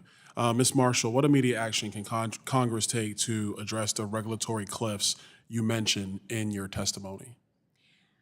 I think starting with the static thresholds that have existed, we need to review those. They need to be indexed for the current environment, the current economy, so that banks can continue to grow and expand alongside that economy and not fear that they, as they approach us, arbitrary asset threshold, that they either need to pull back from their operations or, quite frankly, seek another alternative. We need to let them continue to grow alongside in the natural pace that they will be able to keep up from a risk management standpoint. And we need to take that stigma away that there is something magical or something horrible that happens when you cross over to be a $10 billion bank. As I said earlier, $10 billion is not the threshold that should define a community bank. Let me ask you, Ms. Marshall, to follow up, what do you think the threshold is that should be defined in community banks in the United States? Something north, I've never been asked that, Mr. Donalds, thank you very much. Certainly something north of 10, maybe something less than 100. Fair enough. No, and I understand why you don't want to, as a former community banker, I understand that a $10 billion bank, although it is big, quote unquote, you're not talking about the national banks, which are massively larger than $10 billion. I do acknowledge that. One before I yield, Mr. Chairman, it was raised about the Bank of North Dakota. And as a former banker, or I would say a recovering banker, the state of North Dakota, the reason why they had to create a state bank is because there was no ability for any lending to occur because there was no banks in the state of North Dakota. I'm quite sure every American understands, especially people from North Dakota, that it is a very rural state. It can be a very tough state, and there was not a lot of banks that could survive in that climate. So the state of North Dakota decided, I believe in around 1910, 1920, decided to create a state bank in North Dakota. It still remains to this day. I know that there are people in other states who've brought up the idea of creating a state bank, but the reality is that commercial banking has been able to supply the needs in everybody's cities and economies, and there are now obviously community banks and other banks that operate in the state of North Dakota. So I don't think that the topic of raising a state bank is the panacea to whatever the ills might be coming from the other side of the aisle. The real cure is unwinding the regulatory behemoth that is Dodd-Frank. I yield, Mr. Chairman. Gentleman yields back. Gentleman from New York, Mr. Torres, is recognized for 5 minutes. Thank you. There are 45 million Americans who have no credit score, who have been deemed credit invisible or unscorable, according to an analysis by VantageScore expanding the scope of credit scoring to include alternative data like rent payments would generate a first-time credit score for about 33 million Americans. And of the 33 million, 13 million would have a credit score high enough to qualify for a mortgage. Ms. Spotzer, do you believe, as I do, that banks should originate mortgages based on credit scores that take into account alternative data like rent payments? Yes, I think it's a very important concept, and I think we're very pleased and supportive of the Federal Housing Finance Agency's efforts to make sure that the GSEs pursue it. Okay. Ms. Rainey, do you have any thoughts? I think this is something that community banks do today, and it's something that I love about relationship lending is it's not just credit score driven. We're able to take into account many of those factors, and so I'm appreciative of anything that brings that information to the table. There are 5.6 million households, 4.2% of the population that are unbanked, 19 million households, 14.2% of the population are underbanked. There's a national initiative known as Bank On that offers free or affordable bank accounts. In your experience, how effective has the initiative been at reducing the unbanked and underbanked population in the United States? I don't have the information specific to Bank On, but I think so much of this is about education and creating pathways for folks to understand, to create connections to banks, and anything we can do to help with that is good. Ms. Spotzer, do you have? Well, I think education is important, but I don't think that's the reason why we don't have people are not getting access to bank accounts. I think it is the absence of service in communities that are traditionally underserved. One of the things that we've talked about is the absence or the consolidation of banks, but what we haven't talked about is the disappearance of bank branches by existing financial institutions in communities of color. And that has consequences that lead to an increase in lack of access and banking account opportunities for people of color. In places like the Bronx? In those places. Mr. Torres, I'd like to sure. add, we do offer bank-on accounts and are very proud to do so, and it has certainly allowed us to bank some of our unbanked population and help them so that they can get direct deposits at the bank and protect those, protect them from the risk of their checks going through the mail and payroll checks and other things. So we're very proud to be able to offer that. In spring of 2023, the fear of contagion risk led the federal government to insure the uninsured depositors of SVB, Signature, and First Republic. If the federal government feels compelled by contagion risk to insure the uninsured at the back end, why not provide unlimited deposit insurance at the front end? In finance, as in healthcare, it would seem to me preventative medicine may be more cost-effective than emergency medicine. What do you make of that argument? Well, I think there's a lot we need to talk about here, and I think that there's two pieces of this. One is the contagion effect. The agencies should have had the ability to implement a transaction account guarantee immediately so that we weren't talking about a contagion effect. And then as we think about ultimately reforms to the deposit insurance system, how are we ensuring that monies are safe regardless of the size of the institutions, and that But indulge my hypothetical for a moment. In a world of unlimited deposit insurance, what incentive is left for a depositor to withdraw all their deposits from a bank? Well, there is none, but there's also a cost that comes with that unlimited insurance. And so how that then creates a disproportionate burden on the smaller banks is the piece that we need to solve for. And so how can we How would you solve for that?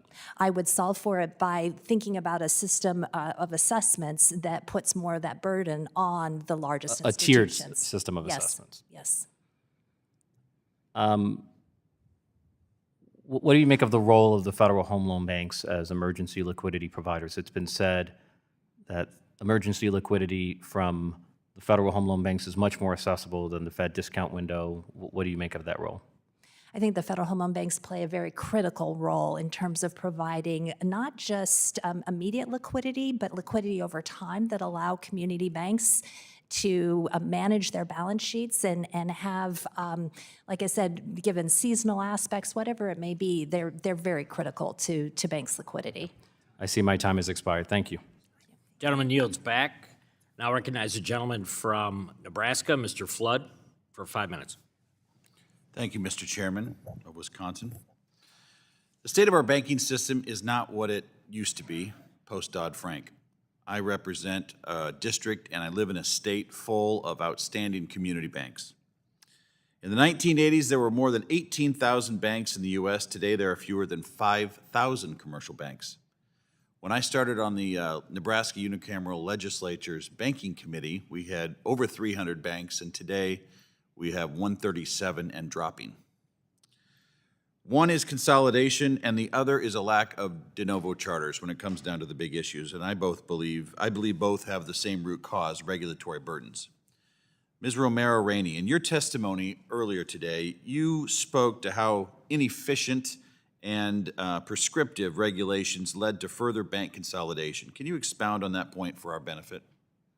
Absolutely. I think the core theme for me here is as we look at the community bank business model that is tied directly to relationship lending, we need to look at it through a lens of how do we proportionally manage that risk. And unfortunately, regulation that has been written over the years, 4,000 new pages in the last 2 years, has not been proportionate to the community bank business model. And that comes at a higher cost to community banks, which absolutely contributes to consolidation. One of the things I love about our banking system in America is that it's diverse. You've got the GSIBs, you've got the regionals, you've got the community banks. And then you look at Europe, and how many banks are calling the shots over in Europe? A couple? A handful? And here we have this diverse system that's the envy of the nation, and we seem to be killing off one of the three legs of the stool.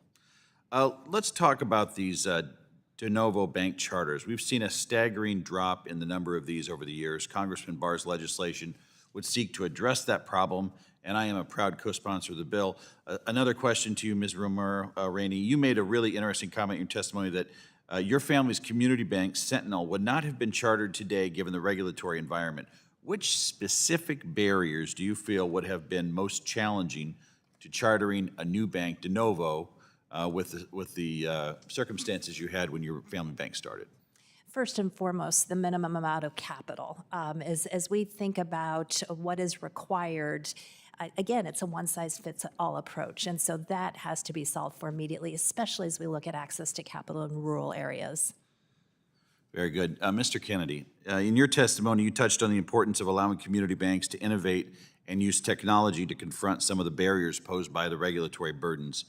I totally agree. And I would be fearful if I were running a community bank of getting into bed with a third-party vendor that could take me a place where my license could be suspended. But how can technology help smaller institutions face the challenges posed by the regulatory burdens? What do you think of that? Well, I think technology can level the playing field and has for the last 20 years and will continue to do that. And there's a lot of different meanings to the word fintech, as I think the commissioner talked about earlier. We've got to be innovative, and the regulatory agencies have to understand that and give the banking community space to do that.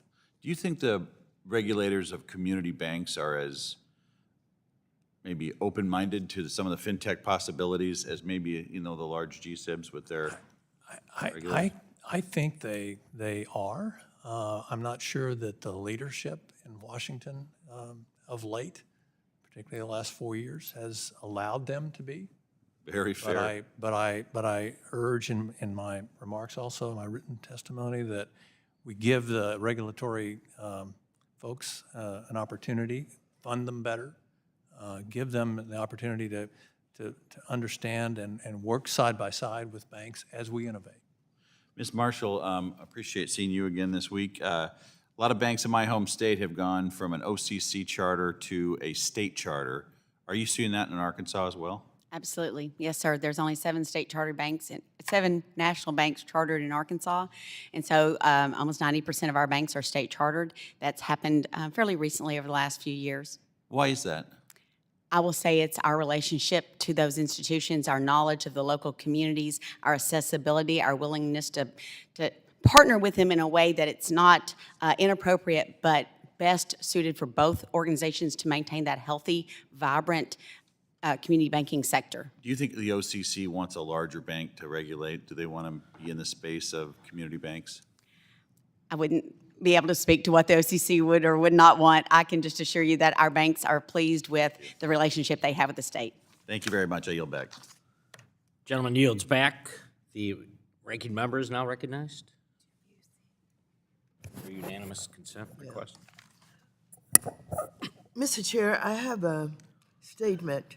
I have a unanimous consent request to enter a few statements in the record. I have a statement from the Americans for Financial Reform, representing more than 200 groups supporting CFPB and its rules.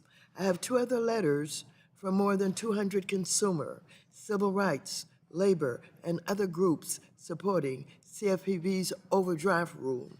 I have 7 other letters from various groups, including the Leadership Conference on Civil and Human Rights, Rise Economy, and the Responsible Business Lending Coalition, strongly supporting CFPB's Small Business Lending Transparency Rule, the National Bankers Association, and Inclusive, each submitted statements urging us to build on our bipartisan work to support CDFIs and MDIs. Last, the Free Speech Coalition submitted a statement highlighting how debanking hurts marginalized communities.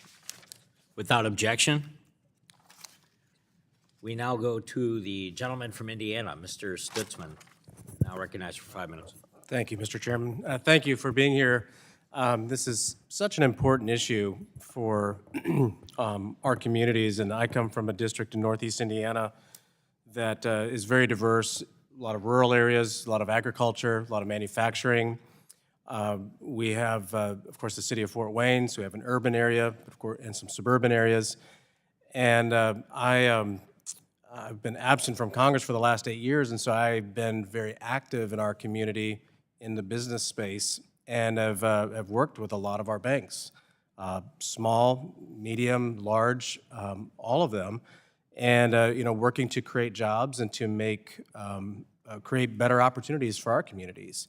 And one of the things that I find interesting, and Mr. Flood, touched on it just a little bit of it, is the diversity in our banking system, which I find to be very beneficial as a business owner, and working with banks from whether it's startups or whether it's existing companies, agriculture, which is tricky.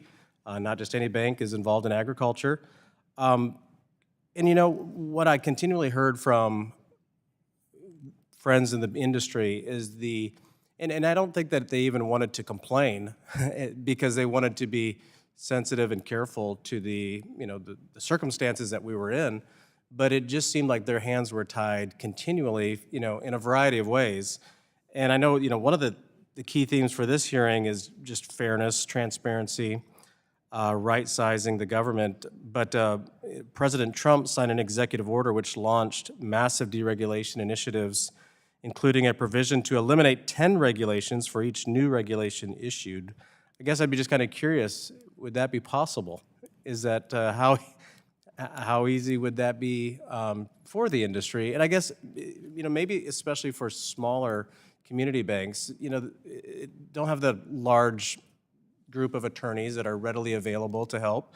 But I know that there's been a lot of hardships on the banks, which creates the hardships for small business and folks in the community that are really building up our small communities. And I'll tell you, rural communities are struggling. It's tough out there. And so that's why I believe this hearing is so important, and how can we help? And is that the right direction? I support President Trump's end goal and initiatives, but is that something that will be a useful tool? Well, I think it is. And as we think about our theme here today, again, how are we thinking proportionally to the risks that we're trying to mitigate and manage? Because that really is what is at the core of a successful community bank is risk management. And so how do we provide, to your words, the flexibility for these banks to do the good work that they are, not just in the easy times, but more importantly in the challenging times? I mean, there's a reason that community banks make over 70% of the agriculture loans in this country, is because they're experts and they've proven their ability to stand the test of time. So to think about, to pull back, to repeal 1071, that would make that less effective or efficient, to think about the examination process in a different way for these smaller institutions, to think about their access to capital and ability to grow through the Small Bank Holding Company Act. I think there's a lot of ways that we can just think differently in a way that acknowledges the very different business model that is community banking. Yeah, I only got a minute left, but I'd be curious, how's the next generation responding? Is there an interest in banking? Is there an interest in being a loan officer? I know we've got one particular bank that has a really nice program with the local high school, with high school students, but is there an interest? Are you seeing that across the country? Because it's important for our rural communities to be viable going forward for generations to come. I take a personal interest in that as a third-generation community banker, making sure this goes on to the next generation. And I think exactly what you're talking about, community banks grow their own, and they do it through internships, they do it through engaging with local schools, and this is where, again, we need more of that and really creating that understanding that a career in community banking is about giving back and engaging community. It's such a wonderful story. Yeah, my fear is too much regulation drives people apart in the relationship business. And we're constantly critiquing, the bank's critiquing customers. It's important, but at the same time, there has to be a win-win for everybody involved. So thank you for being here, and thank you for your testimony today. Gentleman yields back. I'm now going to recognize myself for 5 minutes. Thanks to the witnesses for being patient. I know it's been a long morning, afternoon. I just wanted to dig a little bit deeper into the CFPB, and the questions for Ms. Owen. And I know other members have kind of, talked a little bit about this morning. So Section 1071 rule requires lenders that make a certain number of small business loans to collect and report to the CFPB a total of, there's 81 separate fields, data fields. And it all applies obviously to the loan. So it's a gathering of information, right? Seems excessive, which is why I'm bringing it up. But as I understand it, a lender is required to comply with this rule if they make at least 100 small business loans. Arbitrary number. Ms. Owen, can you please kind of explain, or can you tell us any more information on the enormous data collection that's happening and what impact that has on small businesses, community banks, and the credit unions that serve them? Absolutely. Thank you very much for your question. No doubt, trying to collect those 81 data points from a customer is going to be very difficult. Often they come in with basic information. We use financial education to help educate our small businesses and end up giving them a list of items that we need for them to bring back. So now we're going to have to add an additional amount of data that they will need to collect. And often these customers are very private, that they really don't want to disclose some of the information. We've had them often tell us, it's none of your business. And when we tell them we have to ask these questions, they often don't like it. Yeah, let me interrupt you there, because it's kind of the next follow-up question that I had.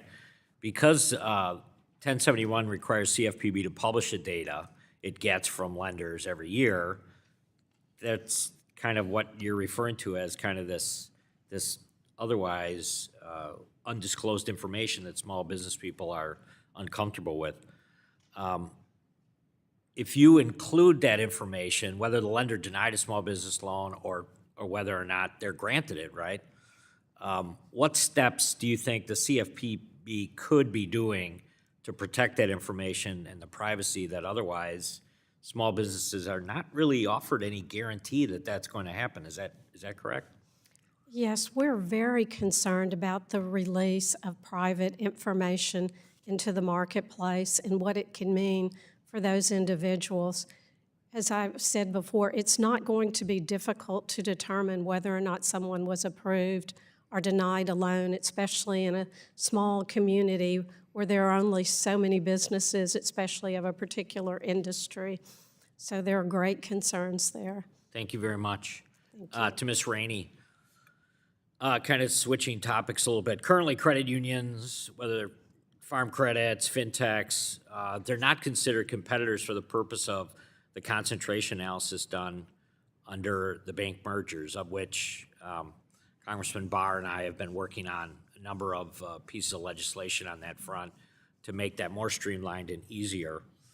Can you discuss how this makes the bank mergers, especially in rural markets, kind of creates this artificially concentrated area? And it's misleading, I think. Would you agree? It's absolutely misleading because it's not painting a picture of the full market. And so when you look at the other financial services providers, and if you exclude credit unions and farm credit, especially in rural communities, that does not tell the picture. And it, I think, hampers some of the opportunity for some of the smaller banks to merge and work together. Thank you. The last thing I just wanted to touch on, I guess, is again, going back to Ms. Owen, so community bank lending to farmers and ranchers is critical. And we hear, especially from obviously a number of members that either have been or have some type of history on that issue, whether they're on the Financial Services Committee or they may be on other locally served community boards that are focused on farms and ranchers. Can you tell us again that access to credit for Rural Economy Act, it's a bill that we've been working on, how this could be implemented and how this could be very important, I think, to those communities that are kind of watching what Congress is doing right now? Yes, it will lower the cost of financing for our farmers and ranchers, the agriculture industry, rural communities, as well as allow additional access to credit for them, which is vitally important. They are in need of this. Thank you very much. I'll yield back. I'll now recognize the gentleman from Ohio, Mr. Davidson, for 5 minutes. Thank you, and thank you for our witnesses for taking time out of your businesses to come share with us and hopefully make the market a better, more functional place. You know, Ohio is home to many strong community banks and some bigger regional banks, and we have a diverse financial services sector in our own state, and it reflects the potential strength of our country's economy. But, you know, maybe one of the themes that we will do is making America great by making our community banks great again, but maybe by re-privatizing our economy, because for a while it's felt like the federal regulators have decided that they need to weigh in on almost everything. And so, you know, I really just, you know, Ms. Marshall, I wanted to ask you about, you have state-regulated banks that choose to do that for a reason, but of course, there always seems to be a federal nexus. So could you kind of highlight for us what that tension's been like historically and maybe lately between state regulators and federal regulators? Thank you for the question. Yes, as a state bank, you're going to have two regulators, the state regulator and the federal regulator of their choice. We work very hard at the local level to make that as seamless and efficient and effective as possible, but it's that direction that's coming from DC that is directing perhaps challenging their local offices to manage situations in a specific way and overriding what the examiners on the ground may feel or think is the appropriate outcome. One of the things I think that could really make a difference here is, quite frankly, Congress's support of the existing law, which is to ensure that there is a state bank regulator that sits on the FDIC board. That is in law, and someone with state bank regulatory experience, pardon me. And that is something that has been absent for quite some time, and I think that would help temper this overarching direction that we've seen for quite some time. And I think that would help ensure that there was an equal voice for state and community banks to provide this common sense approach and balance out some of that direction. Yeah, I think we're hopeful that we'll get somebody with that kind of regulatory experience, even at the Fed, when we look at the Fed's desire to reach into virtually everything as well. You know, Ms. Owen, when you look at your experience in the market, you know, one of the things that you see maybe across sectors is that consolidation and concentration generally reduces innovation, and it almost always reduces competition. How have you seen that play out in the market as a community banker? Yes, we have certainly seen a consolidation within the state of Arkansas and frankly across the country, as you've seen with the shrinkage of the number of banks. It hurts all of our communities when they lose a financial institution. That a successful financial institution is so vital to each and every community. So we are very much in favor of de novo banking and making the requirements on capital not so onerous, as well as allowing more time for compliance with regulation for these de novo banks. Yeah, I appreciate you guys have highlighted some great legislation. Some of my colleagues have, you know, with Congressman Donalds on the Small Bank Holding Company Act, Congressman Williams on the 1071 fix, Congressman Barr and others on some of the community bank regulations that deal with capital leverage ratios. And I was speaking with a small community banker today. They're holding 17%. And so the whole concept of tailoring is out the window because they're being pressured. They don't really own their own balance sheet. They can't decide what's on their books in their own way. And that's a factor. Ms. Rainey, could you talk about that? Have you had some observations in the market where it feels like regulators are steering lending decisions instead of the banks? Yeah, and I think that's core to all of this is community banks have proven their ability to manage risk, to understand their local markets, and let's give them the freedom and flexibility to do that. Yeah, thank you for that. And maybe the last question for you, Mr. Kennedy. You know, structure makes a lot of difference, and one of the, I think, really important innovations is, you know, the way that you get a return isn't just leverage, it's also, you know, how you can retain some of the equity, and a lot of the equity in a lot of business deals goes to the IRS. You have the S-Corp election for a lot of smaller banks. Can you talk about how that's important and how that shapes the market? Thank you for the question. It's extremely important, and as I alluded to earlier, a Federal Reserve study, the New York Fed studied that legislation that allowed banks to have sub-S elections, it's the principal reason we have as many that we still do. But it's extremely important that we give that, extend that legislation. I'll be fighting to keep that. And thank you all for your time, and I yield back. The gentleman yields. The gentleman from Iowa, Mr. Nunn, is now recognized for 5 minutes. Thank you, Mr. Chair. I appreciate that. As most Iowans know, their local lender allows their institution to offer pretty customized services, particularly where they live and operate. This could be a farmer, a small business owner, just a fellow dad trying to help out. Iowa's approached our financial regulatory framework, I think, pretty thoughtfully, which is why we still have over 250 small lenders across our community. Many states 5 or 6 times our size don't even have that type of diversity in the lending system. I look forward to reversing some of the damages, Mr. Chair, that were done under the Biden-Harris administration that have hindered lenders, restricted our economic growth, and disproportionately affected rural communities across our country. Mr. Chair, I would like to submit for the record the list of priorities coming from my Iowa Bankers Association, from the Iowa Credit Unions, and our Iowa Community Bankers. This lays out a very good framework of what's working in a place like Iowa, and maybe a recommendation on things we should be doing at the federal level. Without objection. Thank you. So let's get to work. First and foremost, Section 1071 rule. I remain concerned that 1071 forces our small banks and to level additional burdens on our businesses. In fact, they're requiring 81 different data fields. Now, that's a 30% increase over what's federally mandated. So this is already something, when we talk about efficiency, we can start looking at. An Iowa bank with just 17 full-time employees wrote to me recently and said, we do not have enough manpower on staff to address the compliance requirements coming out of 1071. It's going to force us to hire another employee. Now, in a small community, when you're spending another six-figure investment to meet a compliance requirement, that's money that is not being spent in that community or helping a local borrower. So, Ms. Owens, I'd like to talk with you. How does the impact to community institutions to report 133 different data fields between 1071 and the beneficial ownership reporting requirement impact a local lender?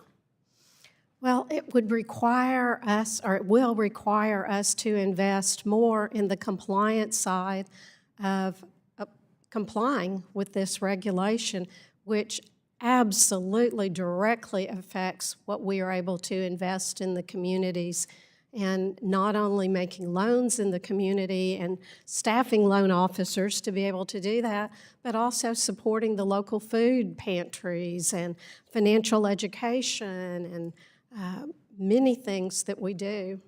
You hit the nail on the head, and thank you for highlighting the ripple effect this has across communities. It's one of the reasons I'm proud, Mr. Chair, to co-sponsor Chairman Williams' bill to repeal 1071. I'd like to also speak to tailoring. Now, institutions of different sizes and business models are purposefully different inherent on where they are. In fact, most Iowa lenders have under $7 billion in assets. But the Biden administration chose to treat every lending institution the same as a multinational bank in New York with $3.9 trillion in assets. Now, with respect to my friends from New York, across the rest of the country, we're talking multi-billions of dollars.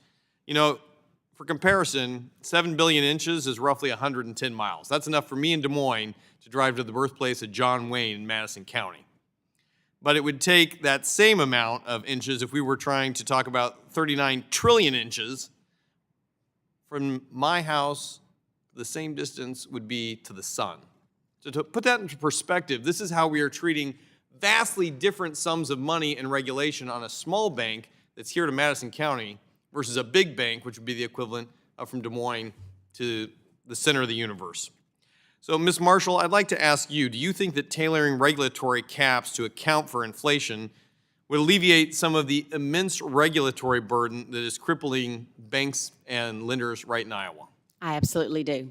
I'm glad to hear that. And Mr. Nunn, if I may, Yes, ma'am. Your previous question about the compliance impact on our institutions and our community banks, in addition to the cost, what I also find that when I talk to bankers is that they're having a hard time finding the talent. Quite frankly, not so much just the willingness, but the expertise, and sometimes it is the willingness of staff that they're going to bring in. And to an earlier member's question about the next generation of bankers, who's going to come into those institutions in those rural communities and take on this massive burden? Where is that resource going to come from? That's another reason our community banks are looking at how can we continue to survive when we don't have the resources, both financially and personnel. And Ms. Marshall, I could not agree more, because what I want my local lender to do is to help Main Street buy that first combine for a farmer, help a kid get an F-150, not spend most of their time trying to understand regulatory compliance out of D.C. that is outdated, overbloated, and can be rescinded. It's all about economic development. Yes, ma'am. The gentleman's time is up. The gentleman from North Carolina, Mr. Moore, is now recognized for 5 minutes. Thank you, Mr. Chairman. Today's hearing is about restoring certainty and common sense to the way we regulate community banks. In my home state of North Carolina, of course, Charlotte is part of Charlotte's my district. We have a good number of banks and financial institutions there. We rely on our local banks to provide small business loans, mortgages, and financial services that keep our families and our communities thriving. Many of these banks are locally owned, deeply invested in their communities, and essential to our economy. Yet instead of supporting community banks, the Consumer Financial Protection Bureau, the CFPB, has been driving up costs, increasing red tape, and making it harder for them to serve their customers. And you all have answered a number of questions. I notice this is a common theme of coming back to this same agency. And by the way, thank you for sitting here for almost 3.5 hours. That's been a tough assignment, Mr. Chairman, for these witnesses. Thank you for doing this. But I think we're getting a sense that Section 1071 is a leading rule that's an example of a big government agenda at CFPB. And it seems that this rule, from the testimony you provided so far, the other questions, is forcing small banks to collect, I believe there's reference to already over 80 different data points on every small business loan application, including intrusive personal financial information on business owners. So it's not just a paperwork burden, as you've all already spoken to, but it is a mandate that discourages lending to small businesses and ultimately reduces access to capital for small businesses, particularly in rural communities, as my good friend from Iowa was just commenting about. The other thing that's very frightening to me in this agency is that the CFPB is operating with no accountability. And I don't know how many Americans are aware of this disastrous policy that was passed and the way it was implemented under the previous administration under President Biden. But it seems that we have a choice, that we can either continue down this path of bureaucratic red tape that will ultimately lead to economic stagnation, or we can institute common sense reforms that allow community banks to lend, to grow, and to support their local economies. So I look forward to working with you all, look forward to working with your peers and my colleagues here in this committee and in the House so that we can get this right. I do have a couple of questions, but I don't want to be repetitive of other questions that have been asked. But the first question would be to Ms. Romero Rainey. In the final days, and this has been mentioned earlier, but in the very final days of the Biden administration, Director Chopra used his final days to issue a flurry of harmful regulations. What I would say is, one, if you had to narrow it down to 1, 2, or 3, which would you say are the most concerning that you've seen? And two, how, if not rolled back, how would these policies affect small businesses and put American banks and businesses at a disadvantage internationally? So I'm not as familiar with what happened in the last 24 hours. What I think I would like to speak about is to pick up one more piece. As I think about most harmful, I go straight to 1071. And there's one more piece that we haven't talked about as much, and it's the ripple effect back to the small businesses, as you were alluding to. The last thing small businesses need in this country is the commoditized approach to small business lending, which is what this rule would require. And again, as we've demonstrated in multiple aspects, small businesses don't need one-size approach. No two small community banks look alike, no two small businesses look alike, nor should their lenders treat them as if they were alike. Yes, ma'am. Well, thank you. And Mr. Kennedy, a question for you, sir. The CFPB's scrutiny of non-traditional banking services such as the fintech partnerships has made it harder, I would argue, and I believe there's testimony to this, for banks to innovate and to offer modern financial products.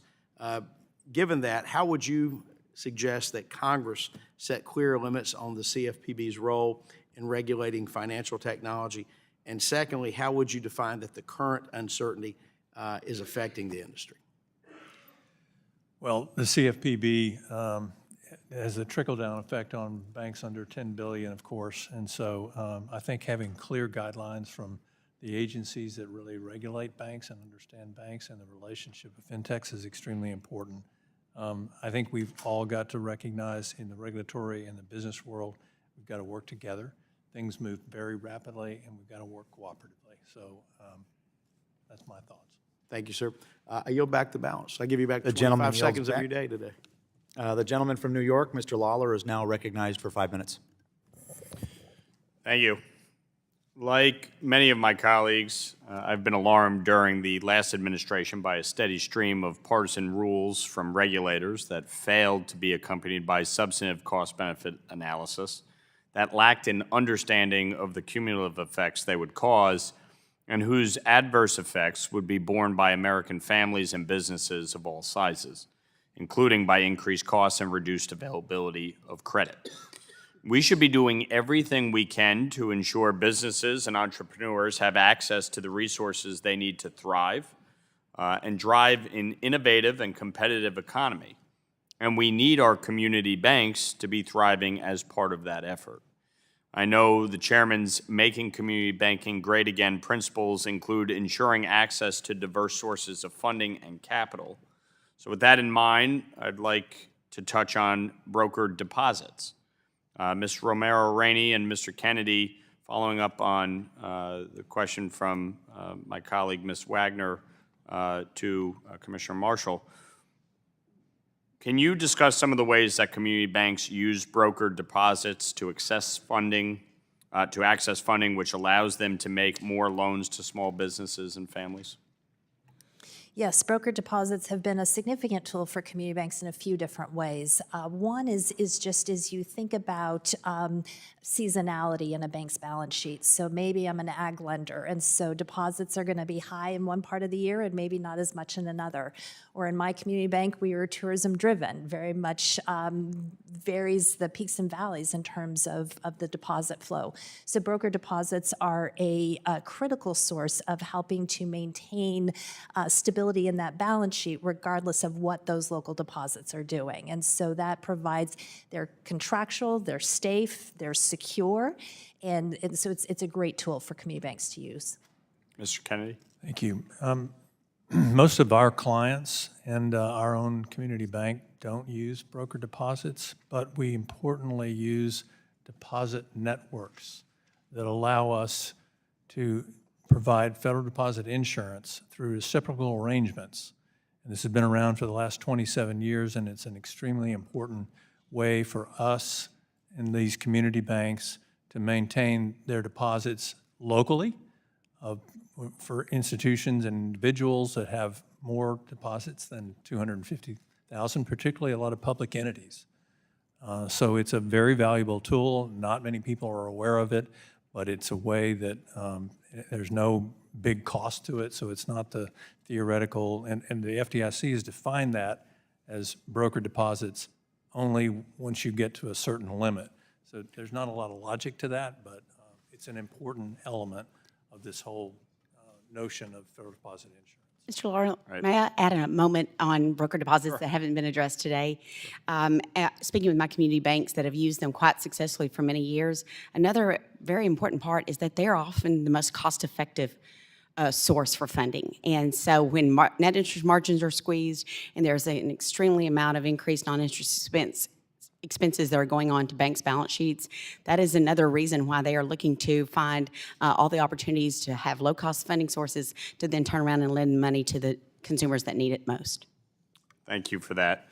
The 2020 final rule on broker deposits was preceded by significant study and public rulemaking with an advance notice of proposed rulemaking, a notice of proposed rulemaking, and consideration of 220 comments before finalization.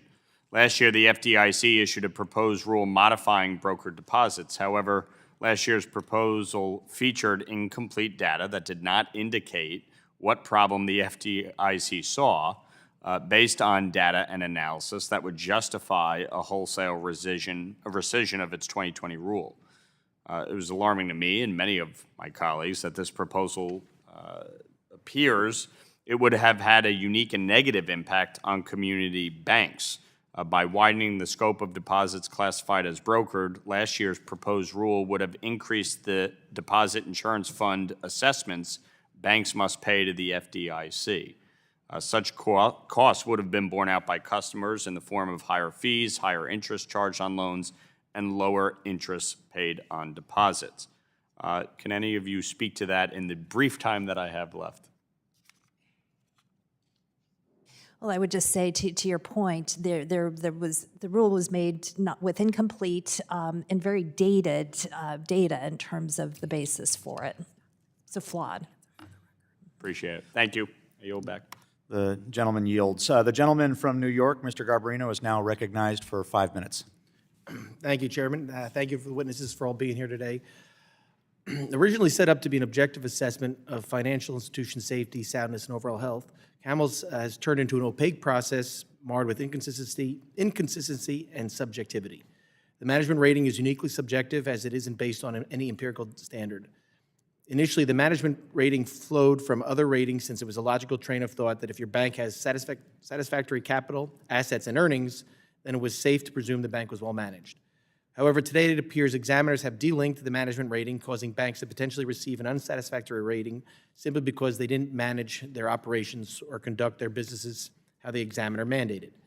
As a result of a poor rating, a bank could face limits on acquisitions and potentially higher deposit insurance premiums for multiple years with no way to appeal the examiner's decision.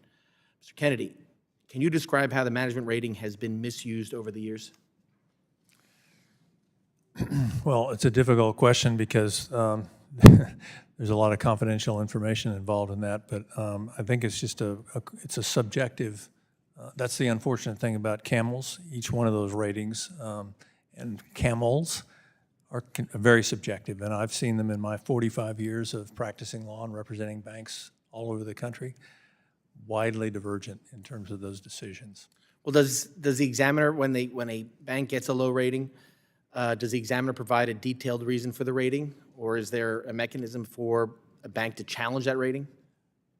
There is, but it's not effective. How would you make it effective?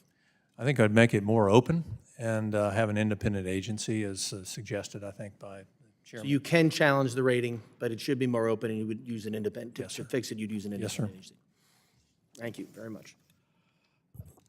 Mergers present banks of varying sizes, from community to regional banks, with the opportunity to grow and benefit from economies of scale. They also promote competition and generate cost savings that can be then passed on to customers and consumers. As the number of the de novo bank formations decreases, bank mergers have effectively become the only avenue for increasing competition. Fortunately, under the Biden-Harris administration, bank merger evaluations became more stringent, making mergers more difficult to complete. Rather than making the bank merger evaluation more subjective, costlier, and time-consuming, regulators should seek to provide clarity through objective metrics to evaluate potential mergers. Further, clear expectations and timeliness for merger approvals allow banks to make informed decisions on how to grow and meet the needs of their customers. Ms. Owen, can you explain how inconsistent timelines can impact decisions to merge? Absolutely. It impacts so much more than people initially think of. It's not only a matter of putting the two banks together, it affects people's lives. There are jobs involved with mergers. There are the communities and decisions made of whether or not branches are going to remain open or whether or not they need to be closed, where operations centers are going to be located. It goes on and on and on. So there's a multitude of decisions and things that come out of or are part of a merger, not just what people initially think of, the combining of two financial institutions. Do you have any recommendations on how we could fix what the Biden-Harris administration did over the last 4 years when it comes to mergers? I am very much in favor of what Chairman Hill has proposed with a time frame for completing the mergers, unless there's reason to note not to do so. Thank you very much for that answer. S2155 directed prudential regulators to create a simplified capital framework for community banks known as the Community Bank Leverage Ratio. As a result, a final rule was approved to allow community banks with a leverage capital ratio of at least 9% to be considered in compliance with Basel III capital requirements and exempt from the complex Basel calculation. The intent behind this section was to simplify the capital regime for community banks, ensure they maintain enough capital to weather a downturn. Ms. Romero, Rainey, at the time of this rulemaking and even in today, would you say that the majority of qualifying community banks that have at least 8% CBLR already meet the well-capitalized risk-based capital ratios? Yes. Can you please describe the benefits that community banks saw from lowering the CBLR to 8%? Again, part of this was to allow for additional flexibility, and whether it's the definition of well-capitalized or as they're looking to pursue other opportunities. That's a great answer, and I appreciate it. I'm running out of time, so I will yield back. Thank you. The gentleman yields. I now recognize myself for 5 minutes. Thank you all again for being here. I know it's been a long day. In 2008, there were 64 state-chartered banks in Montana. Now today, there are only 36, almost half. The situation nationwide is not much better. The vast majority of these banks that left the business were small community banks, with crushing regulations being the primary factor.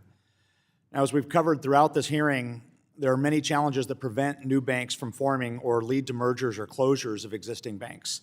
That's particularly devastating for rural communities like Montana's 2nd District, which I proudly represent. So Montana is a heavy producer of cattle, of wheat. It's the #1 producer of lentils in the United States. And Montana banks support over 24,000 small farm loans across the state.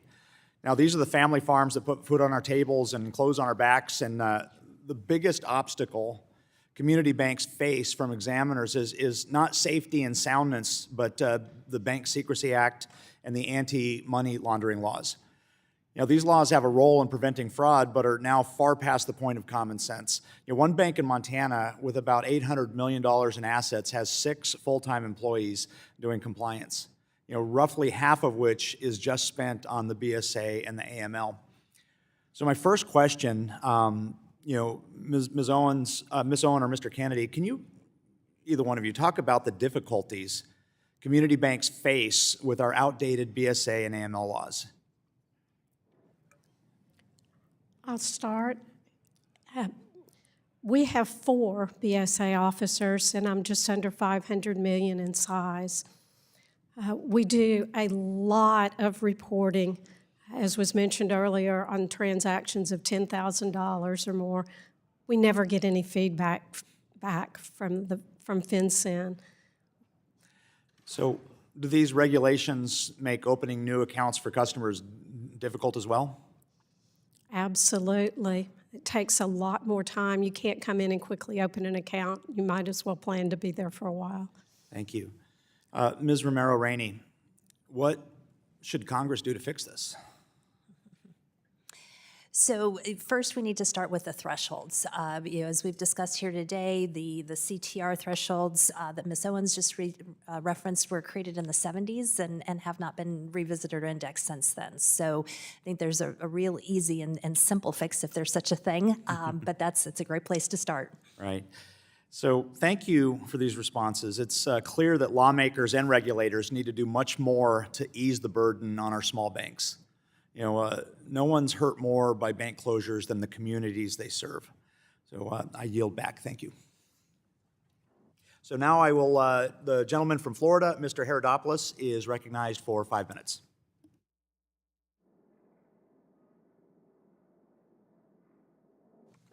Thank you, Mr. Chairman. First, I want to applaud you for your endurance. Great job today. I'm your last person. I guess they're saving the best for last. So with that in mind, I first have to say this. When I was running for Congress, I had some concerns about the CFPB. And now that I've actually been under the hood for the last few weeks, I have even larger concerns. And we're so grateful for your willingness to testify today and give an honest appraisal of how it hits the real world. And we're so grateful for this testimony, and I'll try to be brief. The first question will be for Mr. Kennedy, if you don't mind. Can you discuss putting a kind of a shot clock on bank mergers and how that could provide clarity for institutions and help prevent long and drawn-out mergers and that drain resources? Absolutely. There is no such shot clock, as you say. They can continue to ask questions, and I've seen it go on for years. And so the cost on the uncertainty is just not workable. And that same shot clock ought to be applied to really every application, including de novos, because the de novo, that's one of the big burdens with de novos, not only capital, but the process of those applications needs to be accelerated.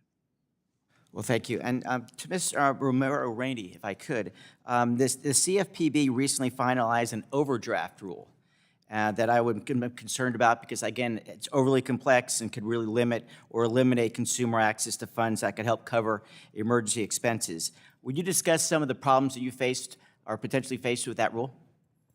Yes, so to your point, it's about limiting options. And while in the rule, in all fairness, community banks under $10 billion were exempt from the rule, there's 2 pieces that worry, as we've talked about today, trickle down and what that means in terms of how this will be applied to community banks, as well as specifics within the rule that say that could be revisited over time. And so at the end of the day, this is about ensuring that consumers have access to products and services, and in these cases, very well disclosed services that they've chosen to pay a fee for. And Mr. Chairman, with that, it's been a long day. I want to yield back my time so these folks can get back on to the day. But thank you very much for making the time for us. It's been very helpful, especially as a new member of the Congress. Thank you. The gentleman is modeling good behavior. He yields back. That is appreciated by our witnesses.